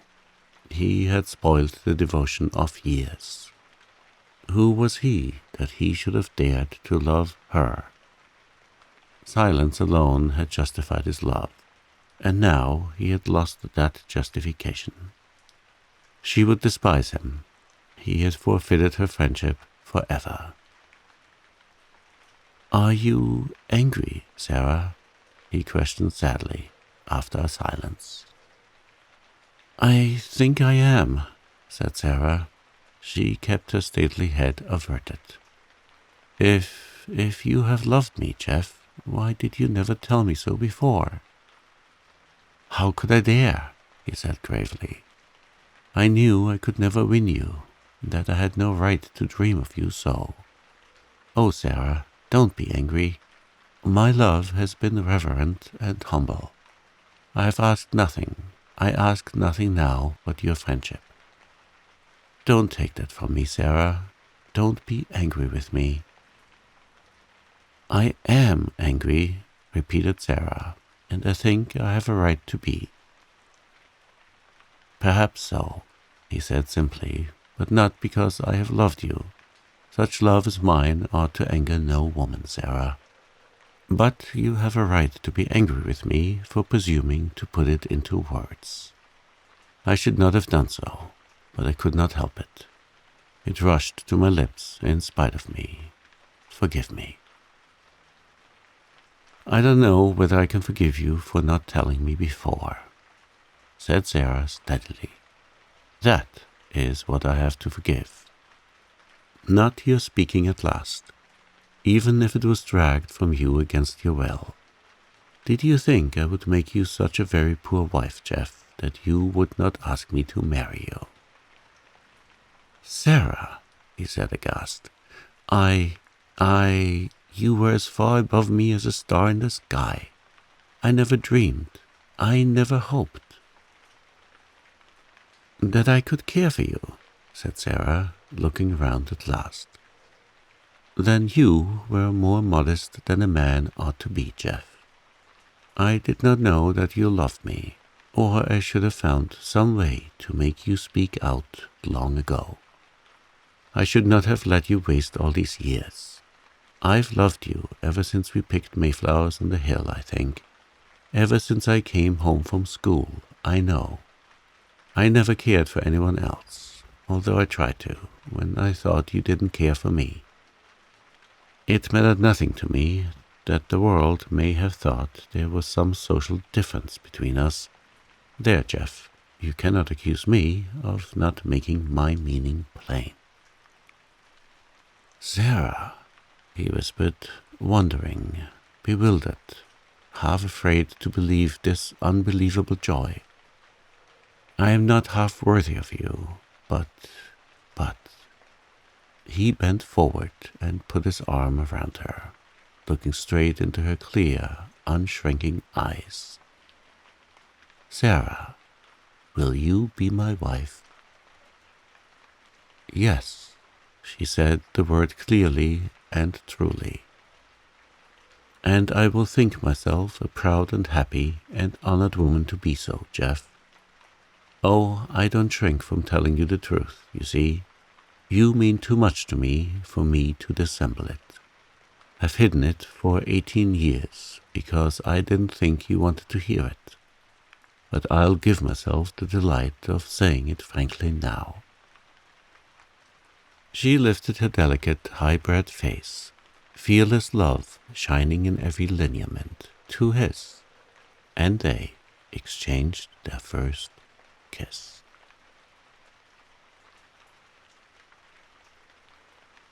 Cyrilla's inspiration. It was a rainy Saturday afternoon, and all the boarders at Mrs. Plunkett's were feeling dull and stupid, especially the normal schoolgirls on the third floor. Cyrilla Blair and Carol Hart and Mary Newton, who were known as the Trio, and shared the big front room together. They were sitting in that front room, scowling out at the weather. At least, Carol and Mary were scowling. Cyrilla never scowled. She was sitting curled up on her bed with her Greek grammar, and she smiled at the rain and her grumbling chums as cheerfully as possible. "For pity's sake, Cyrilla, put that grammar away," moaned Mary. "There is something positively uncanny about a girl who can study Greek on Saturday afternoons, at least this early in the term." "I'm not studying," said Cyrilla, tossing the book away. "I'm only pretending to. I'm really just as bored and lonesome as you are. But what else is there to do? We can't stir outside the door. We've nothing to read. We can't make candy since Mrs. Plunkett has forbidden us to use the oil stove in our room. We'll probably quarrel all around if we sit here in idleness. So I've been trying to brush up my Greek verbs by way of keeping out of mischief. Have you any better employment to offer me? If it were only a mild drizzle, we might go round and see the Patterson girls," sighed Carol. "But there is no venturing out in such a downpour. Cyrilla, you are supposed to be the brainiest one of us. Prove your claim to such preeminence by thinking of some brand new amusement, especially suited to rainy afternoons. That will be putting your grey matter to better use than squandering it on Greek verbs out of study limits." "If only I'd got a letter from home today," said Mary, who seemed determined to persist in gloom. "I wouldn't mind the weather. Letters are such cheery things, especially the letters my sister writes. They are so full of fun and nice little news. The reading of one cheers me up for the day. Cyrilla Blair, what is the matter? You nearly frightened me to death." Cyrilla had bounced from her bed to the center of the floor, waving her Greek grammar wildly in the air. "Girls, I have an inspiration," she exclaimed. "Good, let's hear it," said Carol.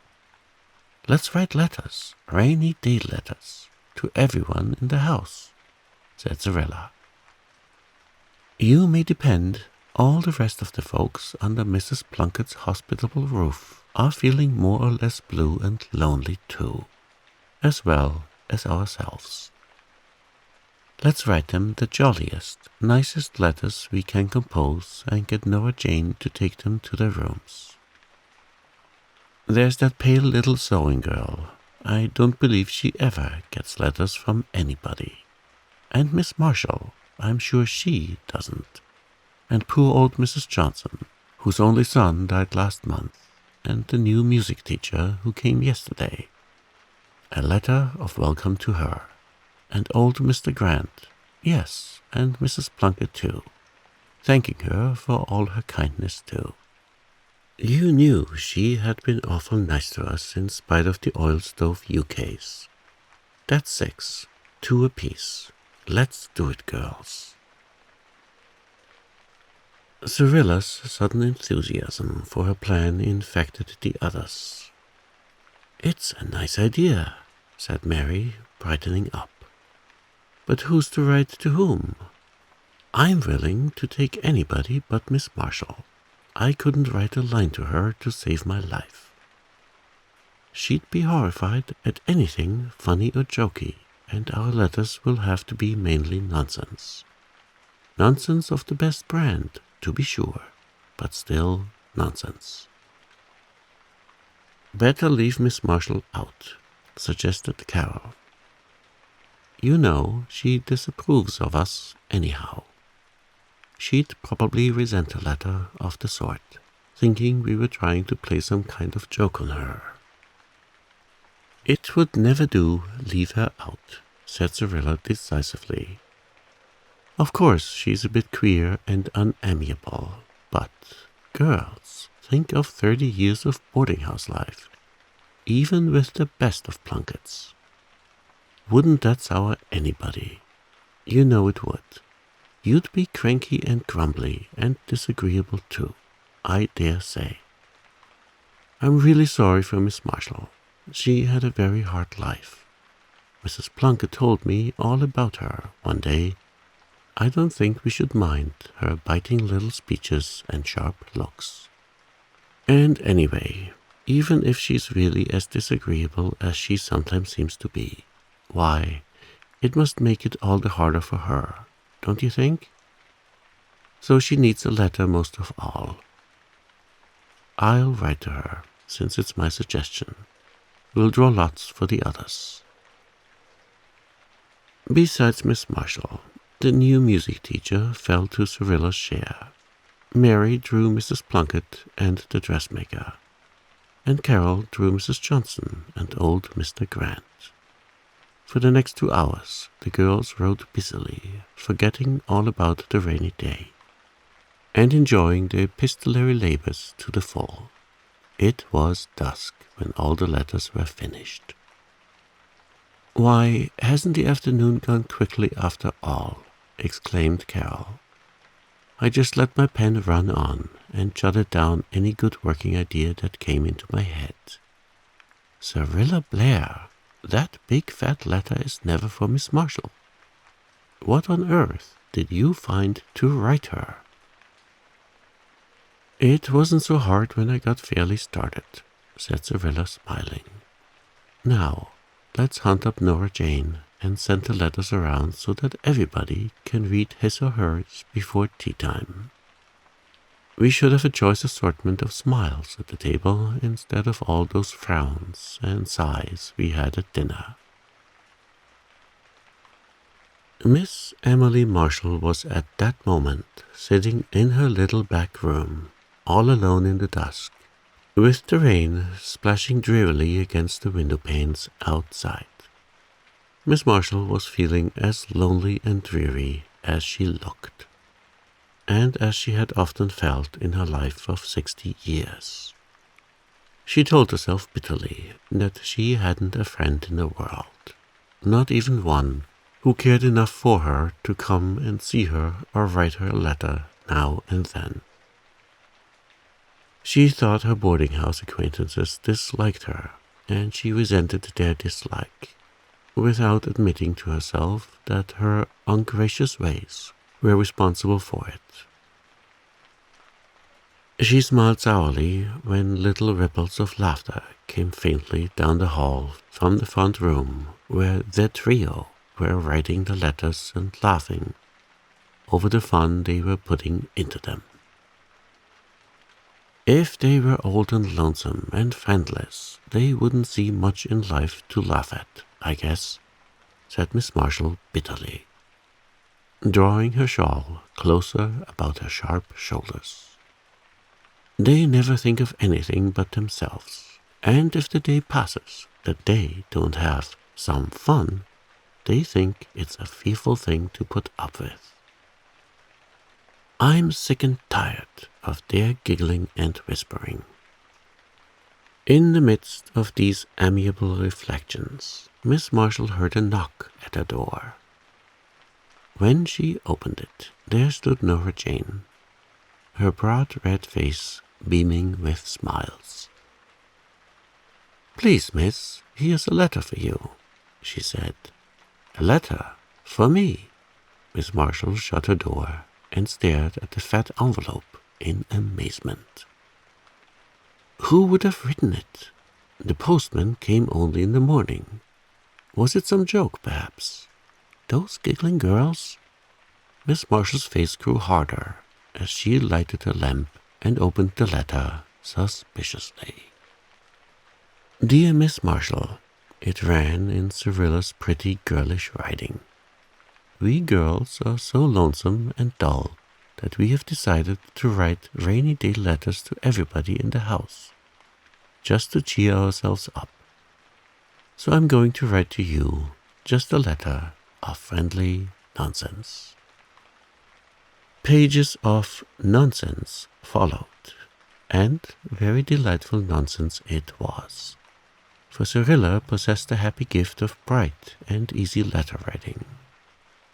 She commented wittily on all the amusing episodes of the boarding house life for the past month. She described a catfight she had witnessed from her window that morning and illustrated it by a pen and ink sketch of the belligerent felines. She described a lovely new dress her mother had sent her from home and told all about the class party to which she had worn it. She gave an account of her vacation camping trip to the mountains and pasted on one page a number of small snapshots taken during the outing. She copied a joke she had read in the paper that morning and discussed the serial story in the boarding house magazine, which all the boarders were reading. She wrote out the directions for a new crocheted tidy her sister had made. Miss Marshall had a mania for crocheting, and she finally wound up with "all the goodwill and good wishes that Nora Jane will consent to carry from your friend, Cyrilla Blair." Before Miss Marshall had finished reading that letter, she had cried 3 times and laughed times past counting. More tears came at the end, happy, tender tears such as Miss Marshall had not shed for years. Something warm and sweet and gentle seemed to thrill to life within her heart. So those girls were not such selfish, heedless young creatures as she had supposed. How kind it had been in Cyrilla Blair to think of her and write so to her. She no longer felt lonely and neglected. Her whole somber world had been brightened to sunshine by that merry, friendly letter. Mrs. Plunkett's table was surrounded by a ring of smiling faces that night. Everybody seemed in good spirits in spite of the weather. The pale little dressmaker, who had hardly uttered a word since her arrival a week before, talked and laughed quite merrily and girlishly, thanking Cyrilla unreservedly for her jolly letter. Old Mr. Grant did not grumble once about the rain or the food or his rheumatism, and he told Carol that she might be a good letter writer in time if she looked after her grammar more carefully, which, from Mr. Grant, was high praise. All the others declared that they were delighted with their letters, all except Miss Marshall. She said nothing, but later on, when Cyrilla was going upstairs, she met Miss Marshall in the shadows of the second landing. "My dear," said Miss Marshall gently, "I want to thank you for your letter. I don't think you can realize just what it has meant to me. I was so lonely and tired and discouraged. It heartened me right up. I I know you have thought me a cross and disagreeable person. I'm afraid I have been too. But I shall try to be less so in future. If I can't succeed all at once, don't mind me, because under it all, I shall always be your friend. And I mean to keep your letter and read it over every time I feel myself getting bitter and hard again. Dear Miss Marshall, I am so glad you liked it, said Cyrilla frankly. We are all your friends, and would be glad to be chummy with you. Only we thought perhaps we bothered you with our nonsense. Come and see me sometimes, said Miss Marshall with a smile. I'll try to be chummy. Perhaps I'm not yet too old to learn the secret of friendliness. Your letter has made me think that I have missed much in shutting all young life out from mine, as I have done. I want to reform in this respect if I can. When Cyrilla reached the front room, she found Mrs. Plunkett there. I just dropped in, Miss Blair, said the worthy woman, to say that I don't know, as I mind you are making candy once in a while if you want to. Only do be careful not to set the place on fire. Please be particularly careful not to set it on fire. We'll try, promised Cyrilla with dancing eyes. When the door closed behind Mrs. Plunkett, the three girls looked at each other. Cyrilla, that idea of yours was a really, truly inspiration, said Carol solemnly.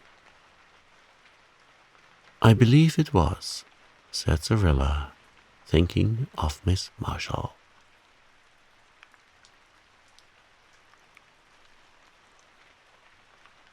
The Blue North Room.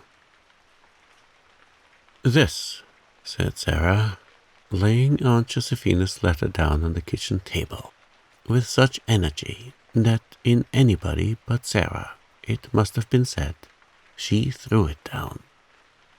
This is positively the last straw. I have endured all the rest. I have given up my chance of a musical education when Aunt Nan offered it, that I might stay home and help Willard pay the mortgage off, if it doesn't pay us off first.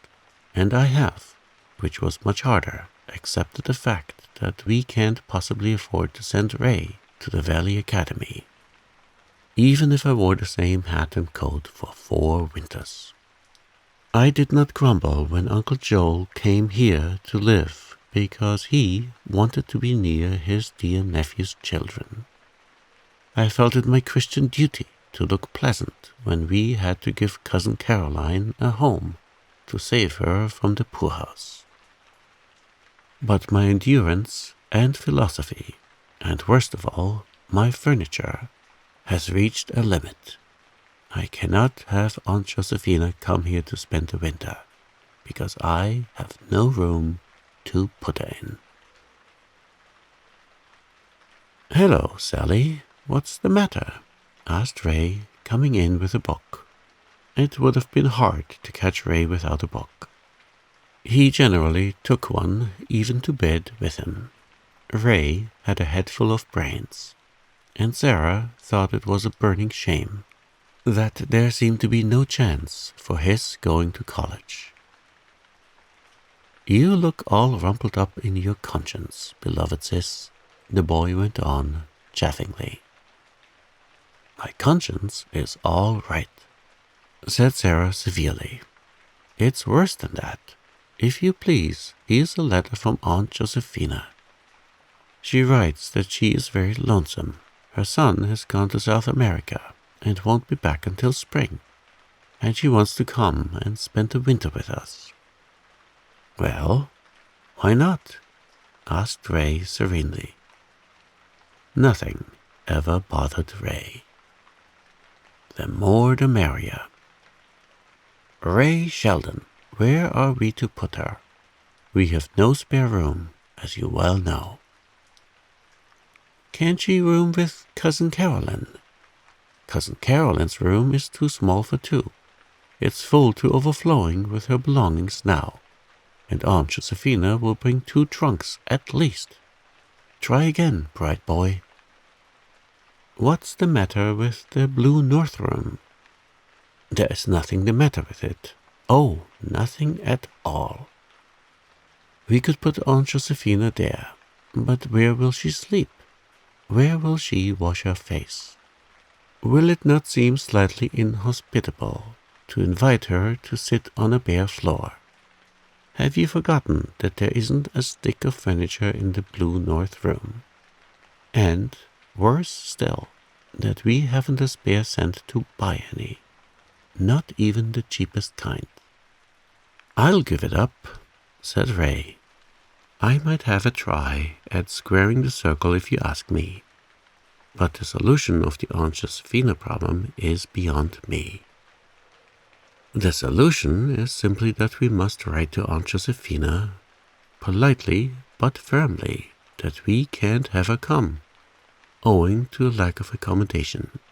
You must write the letter, Ray. Make it as polite as you can, but above all, make it firm. Oh, but Sally, dear, protested Ray, who didn't relish having to write such a letter. Isn't this rather hasty, rather inhospitable? Poor Aunt Josephina must really be rather lonely, and it's only natural she should want to visit her relations. We are not her relations, cried Sarah. We are not a speck of relations really. She's only the half-sister of Mother's half-brother. That sounds nice and relation-y, doesn't it? And she's fussy and interfering, and she will fight with Cousin Caroline. Everybody fights with Cousin Caroline. Except Sarah, interrupted Ray, but Sarah went on with a rush. And we don't have a minute's peace all winter. Anyhow, where could we put her, even if we wanted her to come? No, we can't have her. Mother was always very fond of Aunt Josephina, said Ray reflectively. Sarah had her lips open, all ready to answer whatever Ray might say. But she shut them suddenly, and the boy went on. Aunt Josephina thought a lot of Mother, too. She used to say she knew there was always a welcome for her at Maple Hollow. It does seem a pity, Sally dear, for your mother's daughter to send word to Aunt Josephina, per my mother's son, that there isn't room for her any longer at Maple Hollow. I shall leave it to Willett, said Sarah abruptly. If he says to let her come, come she shall, even if Dorothy and I have to camp in the barn.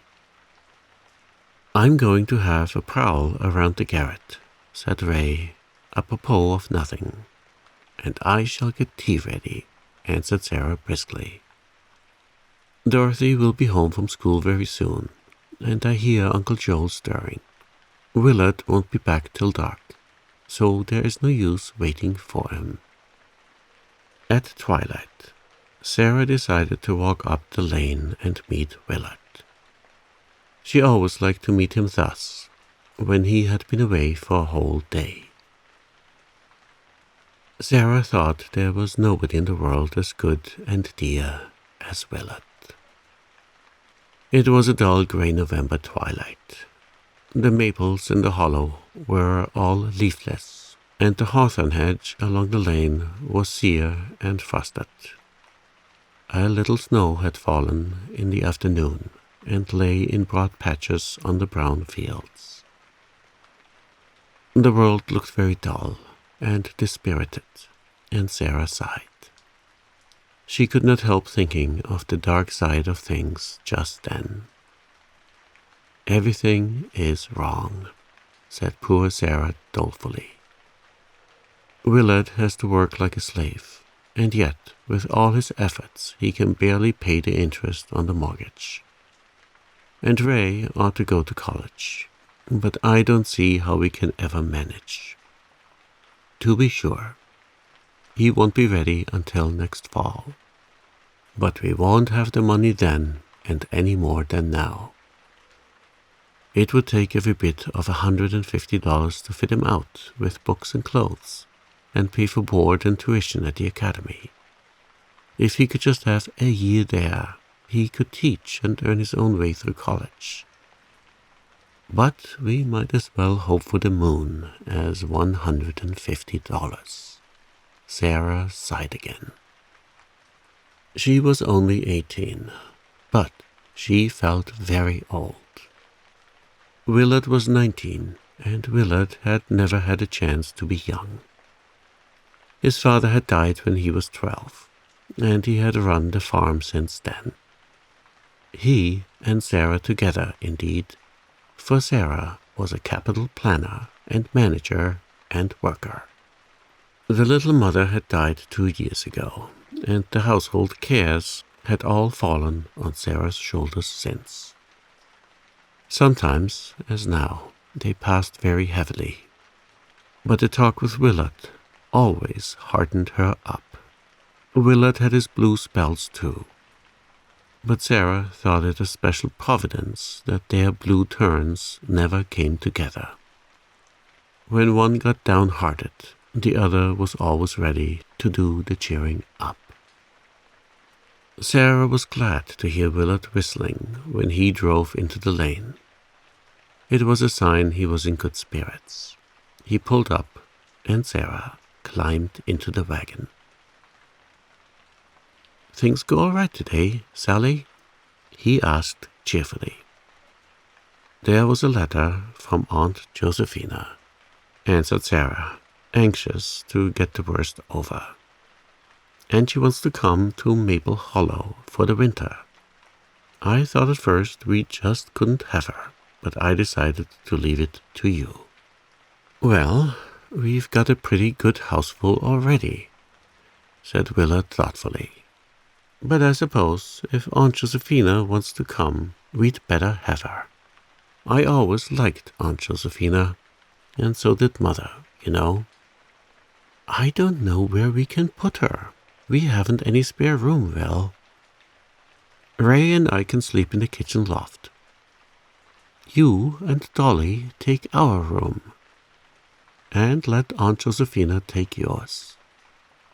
"The kitchen loft isn't really fit to sleep in," said Sarah pessimistically. "It's awfully cold, and there's mice and rats. Ah, you and Ray will get nibbled in spots, but it's the only thing to do if we must have Aunt Josephina. I'll get Ray to write to her tomorrow. I couldn't put enough cordiality into the letter if I wrote it myself." Ray came in while Willard was at supper. There were cobwebs all over him, from his head to his heels.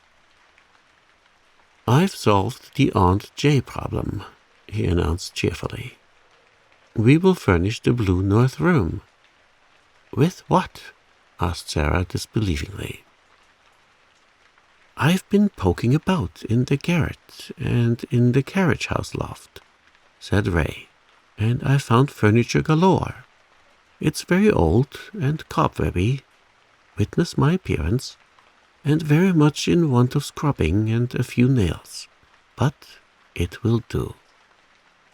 "I'd forgotten about those old things," said Sarah slowly. "They've never been used since I can remember, and long before. They were discarded before Mother came here, but I thought they were all broken and quite useless." "Not at all. I believe we can furbish them up sufficiently to make the room habitable. It will be rather old-fashioned, but then it's Hobson's choice. There are the pieces of an old bed out in the loft, and they can be put together. There's an old corner cupboard out there too, with leaded glass doors, 2 old solid wooden armchairs, and a funny old chest of drawers with a writing desk in place of the top drawer, all full of yellow old letters and trash. I found it under a pile of old carpet. Then there's a washstand, and also a towel rack up in the garret, and the funniest old table with 3 claw legs and a tippy top. One leg is broken off, but I hunted around and found it, and I guess I can fix it on. And there are 2 more old chairs and a queer little oval table with a cracked swing mirror in it. "I have it!" exclaimed Sarah with a burst of inspiration. "Let us fix up a real old-fashioned room for Aunt Josephina. It won't do to put anything modern with those old things. One would kill the other. I'll put Mother's rag carpet down in it, and the 4 braided mats Grandma Sheldon gave me, and the old brass candlestick and the Irish chain coverlet. Oh, I believe it will be lots of fun." It was. For a week the Sheldons hammered and glued and washed and consulted. The north room was already papered with a blue paper of an old-fashioned stripe and diamond pattern. The rag carpet was put down, and the braided rugs laid on it. The old bedstead was set up in one corner, and having been well cleaned and polished with beeswax and turpentine, was really a handsome piece of furniture. On the washstand, Sarah placed the quaint old basin and ewer, which had been Grandma Sheldon's. Ray had fixed up the table as good as new. Sarah had polished the brass claws, and on the table she put the brass tray, 2 candlesticks, and snuffers which had been long stowed away in the kitchen loft. The dressing table and swing mirror, with its scroll frame of tarnished gilt, was in the window corner, and opposite it was the old chest of drawers. The cupboard was set up in the corner, and beside it stood the spinning wheel from the kitchen loft. The big grandfather clock, which had always stood in the hall below, was carried up, and 2 platters of blue willowware were set up over the mantel. Above them was hung the faded sampler that Grandma Sheldon had worked 90 years on, when she was a girl. "Do you know," said Sarah, when they stood in the middle of the room and surveyed the result, "I expected to have a good laugh over this, but it doesn't look funny after all. The things all seem to suit each other, some way, and they look good, don't they? I mean, they look really clear through. I believe that table and those drawers are solid mahogany. And look at the carving on those bedposts. Cleaning them has made such a difference. I do hope Aunt Josephina won't mind their being so old." Aunt Josephina didn't. She was very philosophical about it when Sarah explained that Cousin Caroline had the spare room, and the blue north room was all they had left. "Oh, it will be all right," she said, plainly determined to make the best of things. "Those old things are thought a lot of now, anyhow. I can't say I fancy them much myself. I like something a little brighter. But the rich folks have gone cracked over them. I know a woman in Boston that's got her whole house furnished with old truck, and as soon as she hears of any old furniture anywhere, she's not contented till she's got it. She says it's her hobby, and she spends a heap on it. She'd be in raptures if she saw this old room of yours, Sari." "Do you mean," said Sarah slowly, "that there are people who would buy old things like these?" "Yes, and pay more for them than would buy a real nice set with a marble-topped bureau. You may well say there's lots of fools in the world, Sari." Sarah was not saying or thinking any such thing. It was a new idea to her that any value was attached to old furniture. For Sarah lived very much out of the world of fads and collectors. But she did not forget what Aunt Josephina had said. The winter passed away. Aunt Josephina plainly enjoyed her visit, whatever the Sheldons felt about it. In March, her son returned, and Aunt Josephina went home to him. Before she left, Sarah asked her for the address of the woman whose hobby was old furniture. And the very afternoon after Aunt Josephina had gone, Sarah wrote and mailed a letter. For a week she looked so mysterious that Willard and Ray could not guess what she was plotting. At the end of that time, Mrs. Stanton came. Mrs. Stanton always declared afterwards that the mere sight of that blue north room gave her raptures. Such a find, such a discovery, a bedstand with carved posts, a claw-footed table, real old willow-ware plates, with the birds' bills meeting. Here was luck, if you like. When Willard and Ray came home to tea, Sarah was sitting on the stairs counting her wealth. "Sally, where did you discover all that long-lost treasure?" demanded Ray. "Mrs. Stanton of Boston was here today," said Sarah, enjoying the moment of revelation hugely. "She makes a hobby of collecting old furniture. I sold her every blessed thing in the blue north room, except Mother's carpet and Grandma's mats and sampler. She wanted those too, but I couldn't part with them.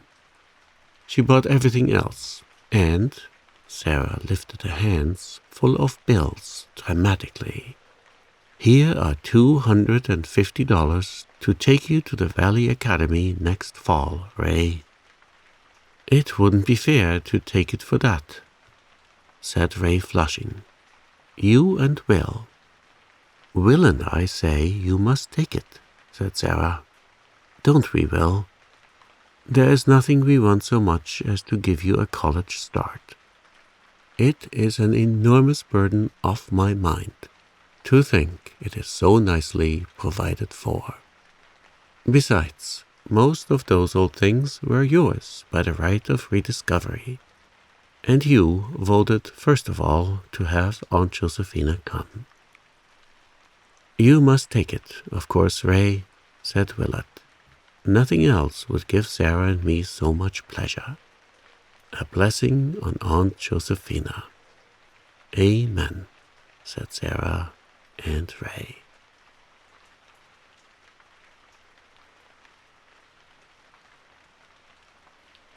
The Dissipation of Miss Ponsonby. We hadn't been very long in Glenborough before we managed to get acquainted with Miss Ponsonby. It did not come about in the ordinary course of receiving and returning calls, for Miss Ponsonby never called on anybody. Neither did we meet her at any of the Glenborough social functions, for Miss Ponsonby never went anywhere except to church, and very seldom there. Her father wouldn't let her. No, it simply happened because her window was right across the alleyway from ours. The Ponsonby house was next to us, on the right, and between us were only a fence, a hedge of box, and a sprawly acacia tree that shaded Miss Ponsonby's window, where she always sat sewing, patchwork as I'm alive, when she wasn't working around the house. Patchwork seemed to be Miss Ponsonby's sole and only dissipation of any kind. We guessed her age to be 45 at least, but we found out afterward that we were mistaken. She was only 35. She was tall and thin and pale, one of those drab-tinted persons who look as if they had never felt a rosy emotion in their lives. She had any amount of silky, fawn-colored hair, always combed straight back from her face, and pinned in a big, tight bun, just above her neck. The last style in the world for any woman with Miss Ponsonby's nose to adopt. But then, I doubt if Miss Ponsonby had any idea what her nose was really like. I don't believe she ever looked herself critically in a mirror in her life. Her features were rather nice, and her expression tamely sweet. Her eyes were big, timid, china blue orbs that looked as if she had been badly scarred when she was little, and had never got over it. She never wore anything but black, and, to crown all, her first name was Alicia.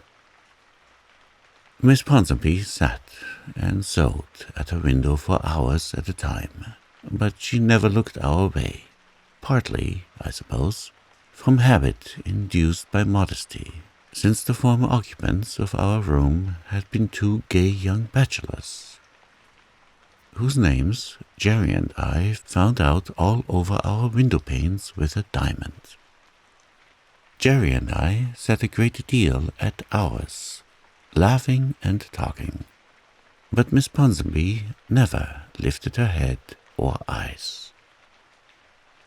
Jerry couldn't stand it long. She declared it got on her nerves.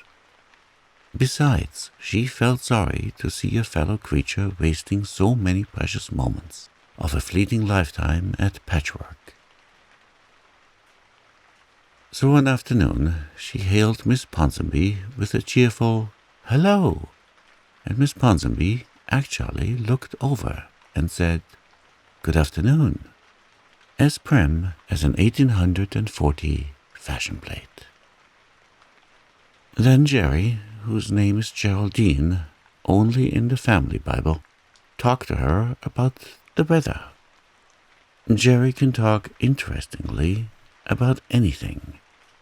In 5 minutes she had performed a miracle. She had made Miss Ponsonby laugh.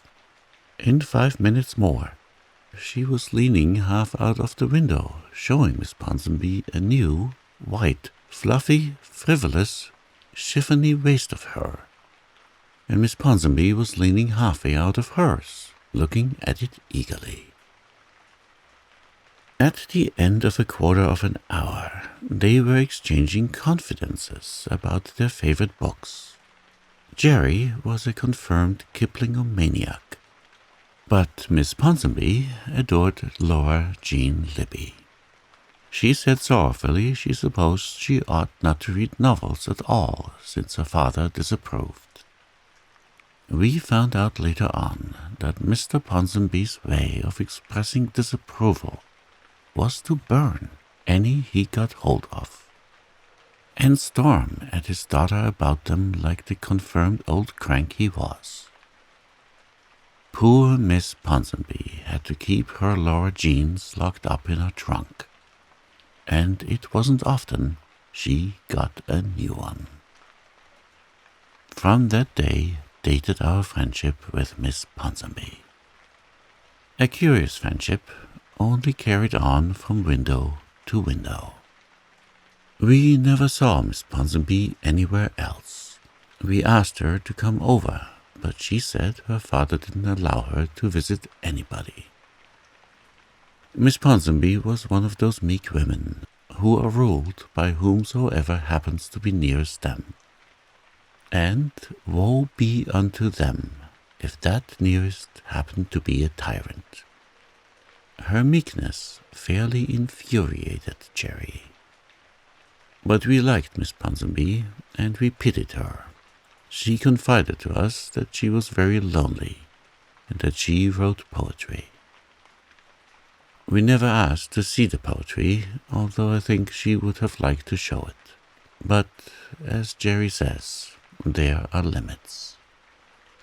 We told Miss Ponsonby all about our dances and picnics and beaux and pretty dresses. She was never tired of hearing of them. We smuggled new library novels, Jerry got our cook to buy them, and boxes of chocolates from our window to hers. We sat there on moonlight nights and communed with her while other girls down the street were entertaining callers on their verandas.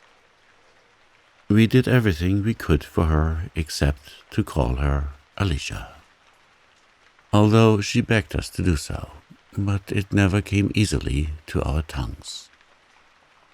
We thought she must have been born and christened Miss Ponsonby.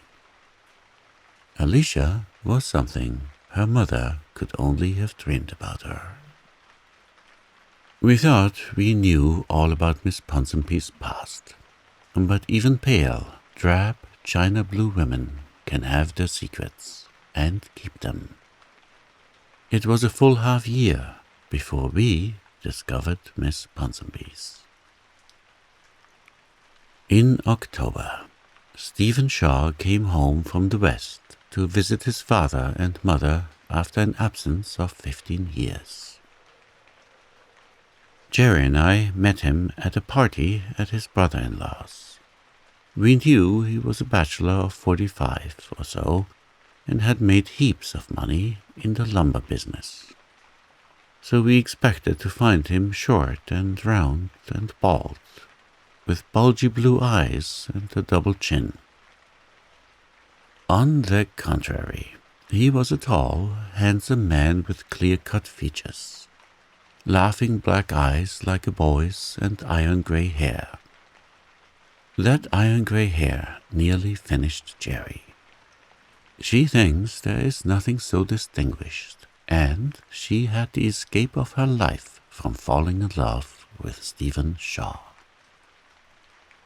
He was as gay as the youngest, danced splendidly, went everywhere, and took all the Glenborough girls about impartially. It was rumored that he had come east to look for a wife, but he didn't seem to be in any particular hurry to find her. One evening he called on Jerry. That is to say, he did ask for both of us, but within 10 minutes, Jerry had him mewed up in the cozy corner to the exclusion of all the rest of the world. I felt that I was a huge crowd, so I obligingly decamped upstairs and sat down by my window to muse, as Miss Ponsonby would have said. It was a glorious moonlit night, with just a hint of October frost in the air. Enough to give sparkle and tang. After a few moments, I became aware that Miss Ponsonby was also musing at her window in the shadow of the acacia tree. In that dim light, she looked quite pretty. It was suddenly borne in upon me for the first time that, when Miss Ponsonby was young, she must have been very pretty, with that delicate, elusive fashion of beauty, which fades so early if the life is not kept in it by love and tenderness. It seemed odd, somehow, to think of Miss Ponsonby as young and pretty. She seemed so essentially middle-aged and faded. "Lovely night, Miss Ponsonby," I said brilliantly. "A very beautiful night, dear Elizabeth," answered Miss Ponsonby in that tired little voice of hers, that always seemed as drab-colored as the rest of her. "I'm mopey," I said frankly. "Jerry has concentrated herself on Stephen Shaw for the evening, and I'm left on the fringe of things." Miss Ponsonby didn't say anything for a few moments. When she spoke some strange and curious note that had come into her voice, as if a chord, long unswept and silent, had been suddenly thrilled by a passing hand. "Did I understand you to say that Geraldine was—" entertaining Stephen Shaw." "Yes, he's home from the West, and he's delightful," I replied. "All the Greenboro girls are quite crazy over him. Jerry and I are as bad as the rest. He isn't at all young, but he's very fascinating." "Stephen Shaw," repeated Miss Ponsonby faintly. "So Stephen Shaw is home again. Why, I suppose you would know him long ago," I said, remembering that Stephen Shaw's youth must have been contemporaneous with Miss Ponsonby's. "Yes, I used to know him," said Miss Ponsonby very slowly. She did not say anything more, which I thought of a little odd, for she was generally full of mild curiosity about all strangers and sojourners in Glenboro. Presently she got up and went away from her window. Deserted even by Miss Ponsonby, I went grumpily to bed. Then Mrs. George Hubbard gave a big dance. Jerry and I were pleasantly excited. The Hubbards were the smartest of the Glenboro smart set, and the entertainments were always quite brilliant affairs for a small country village like ours. This party was professedly given in honor of Stephen Shaw, who was to leave for the West again in a week's time. On the evening of the party, Jerry and I went to our room to dress, and there, across at her window in the twilight, sat Miss Ponsonby crying. I had never seen Miss Ponsonby cry before. "What is the matter?" I called out softly and anxiously. "Oh, nothing," sobbed Miss Ponsonby. Only, I'm invited to the party tonight. Susan Hubbard is my cousin, you know, and I would like so much to go." "Then why don't you?" said Jerry briskly. "My father won't let me," said Miss Ponsonby, swallowing a sob as if she were a little girl of 10 years old. Jerry had to dodge behind the curtain to hide a smile. "It's too bad," I said sympathetically, but wondering a little why Miss Ponsonby seemed so worked up about it. I knew she had sometimes been invited out before and had not been allowed to go, but she had never cared, apparently. "Well, what is to be done?" I whispered to Jerry. "Taking Miss Ponsonby to the party with us, of course," said Jerry, popping out from behind the curtain.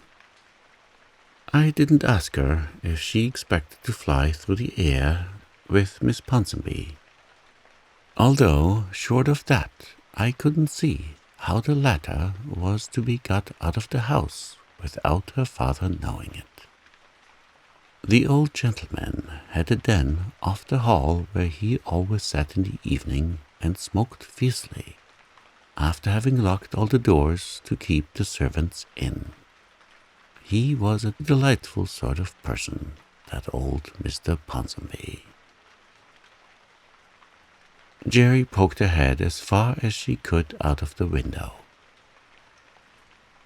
"Miss Ponsonby, you are going to the dance," she said in a cautious undertone, "so don't cry any more, or your eyes will be dreadfully red." "It is impossible," said Miss Ponsonby resignedly. "Nothing is impossible when I make up my mind," said Jerry firmly. "You must get dressed, climb down that acacia tree, and join us in our yard. It will be pitch dark in a few minutes, and your father will never know."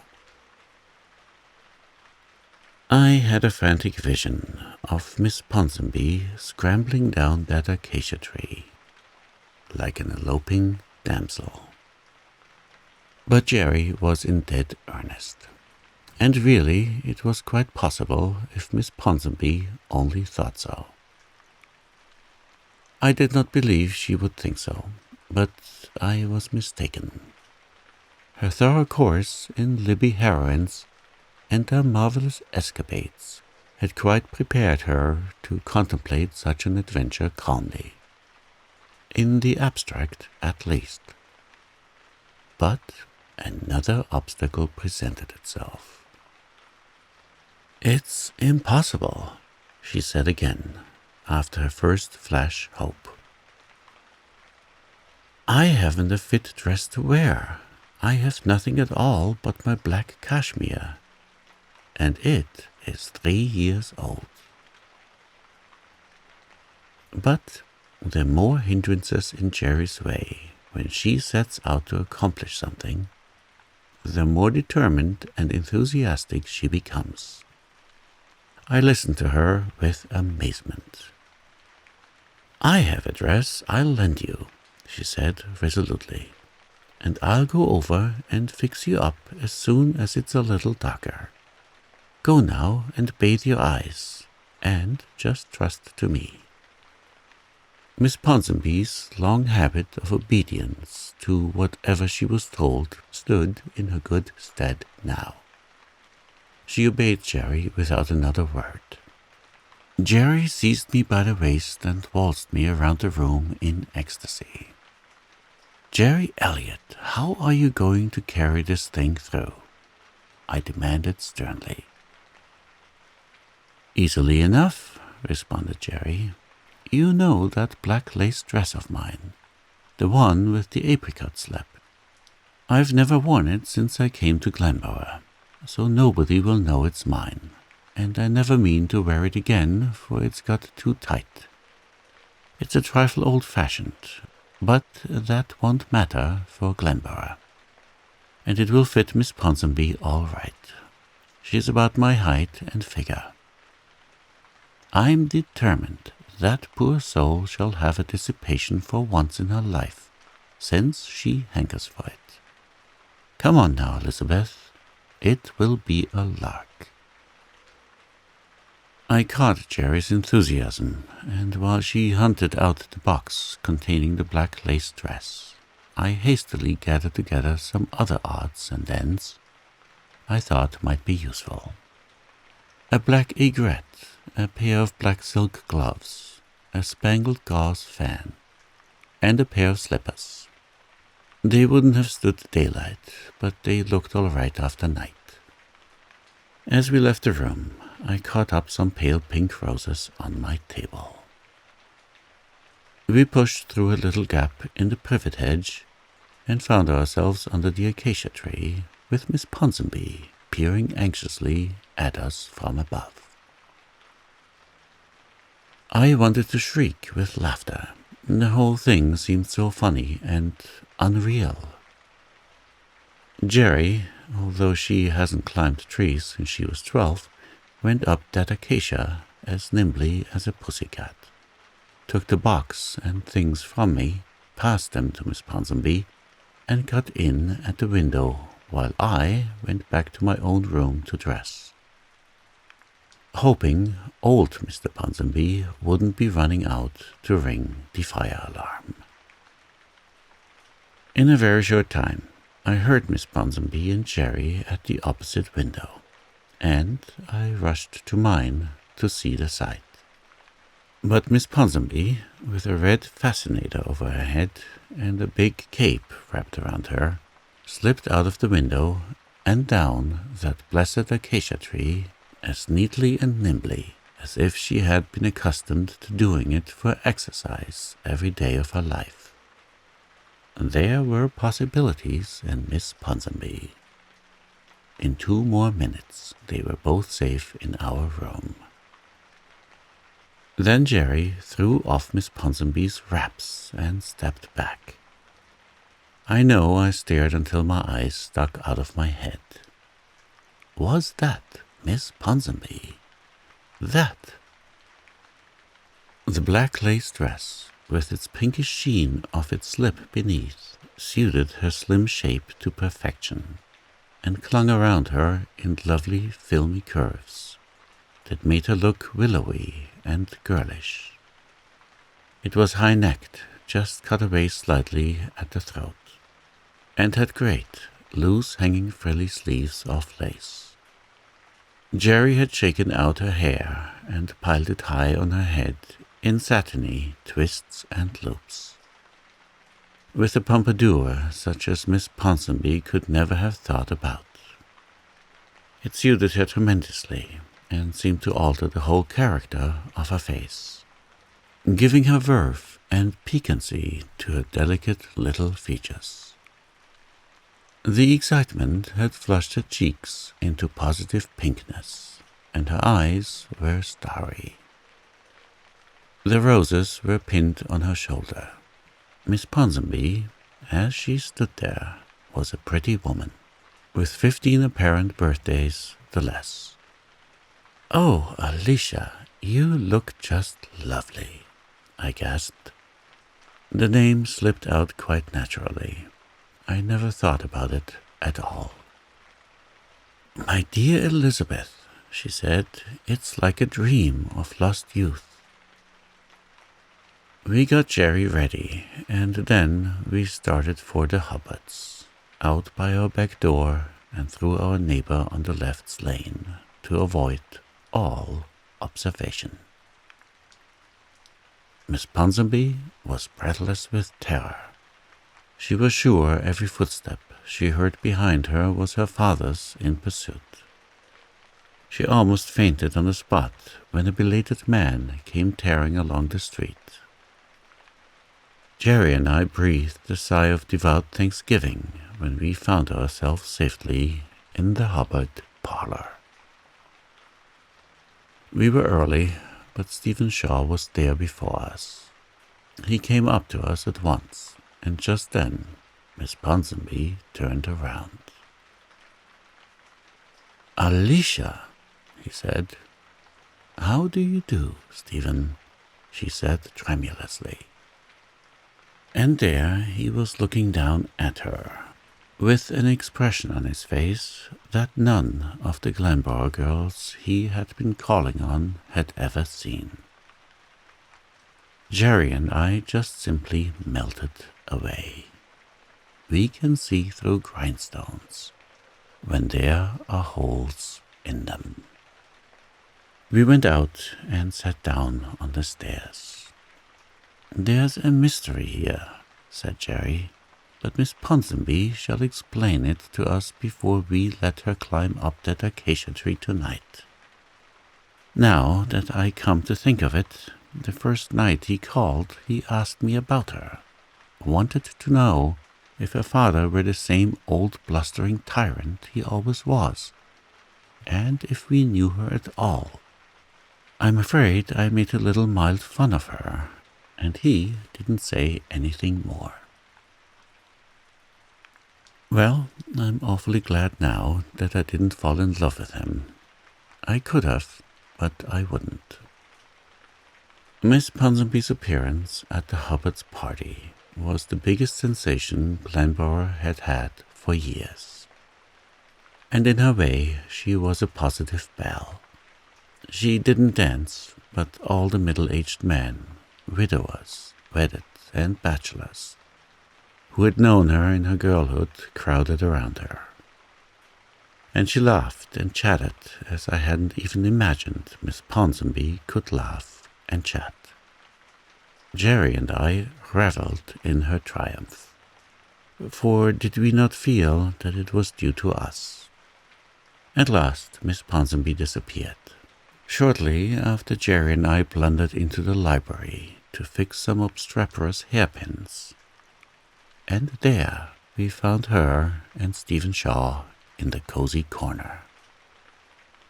There were no explanations on the road home, for Miss Ponsonby walked behind us with Stephen Shaw in the pale, late-risen October moonshine. But When we had sneaked through the neighbor to the left's lane and reached our side veranda, we waited for her. And as soon as Stephen Shaw had gone, we laid violent hands on Miss Ponsonby and made her fess up there on the dark, chilly veranda at 1 o'clock in the morning. "Miss Ponsonby," said Jerry, "before we assist you in returning to those ancestral halls of yours, you've simply got to tell us what all this means." Miss Ponsonby gave a little shy, nervous laugh. "Stephen Shaw and I were engaged to be married long ago," she said simply. "But Father disapproved. Stephen was poor then, and so I sent him away." What else could I do? For Jerry had snorted. Father had to be obeyed, but it broke my heart. Stephen went away. He was very angry, and I have never seen him since. When Susan Hubbard invited me to the party, I felt as if I must go. I must see Stephen once more. I never thought for a minute that he remembered me, or cared still.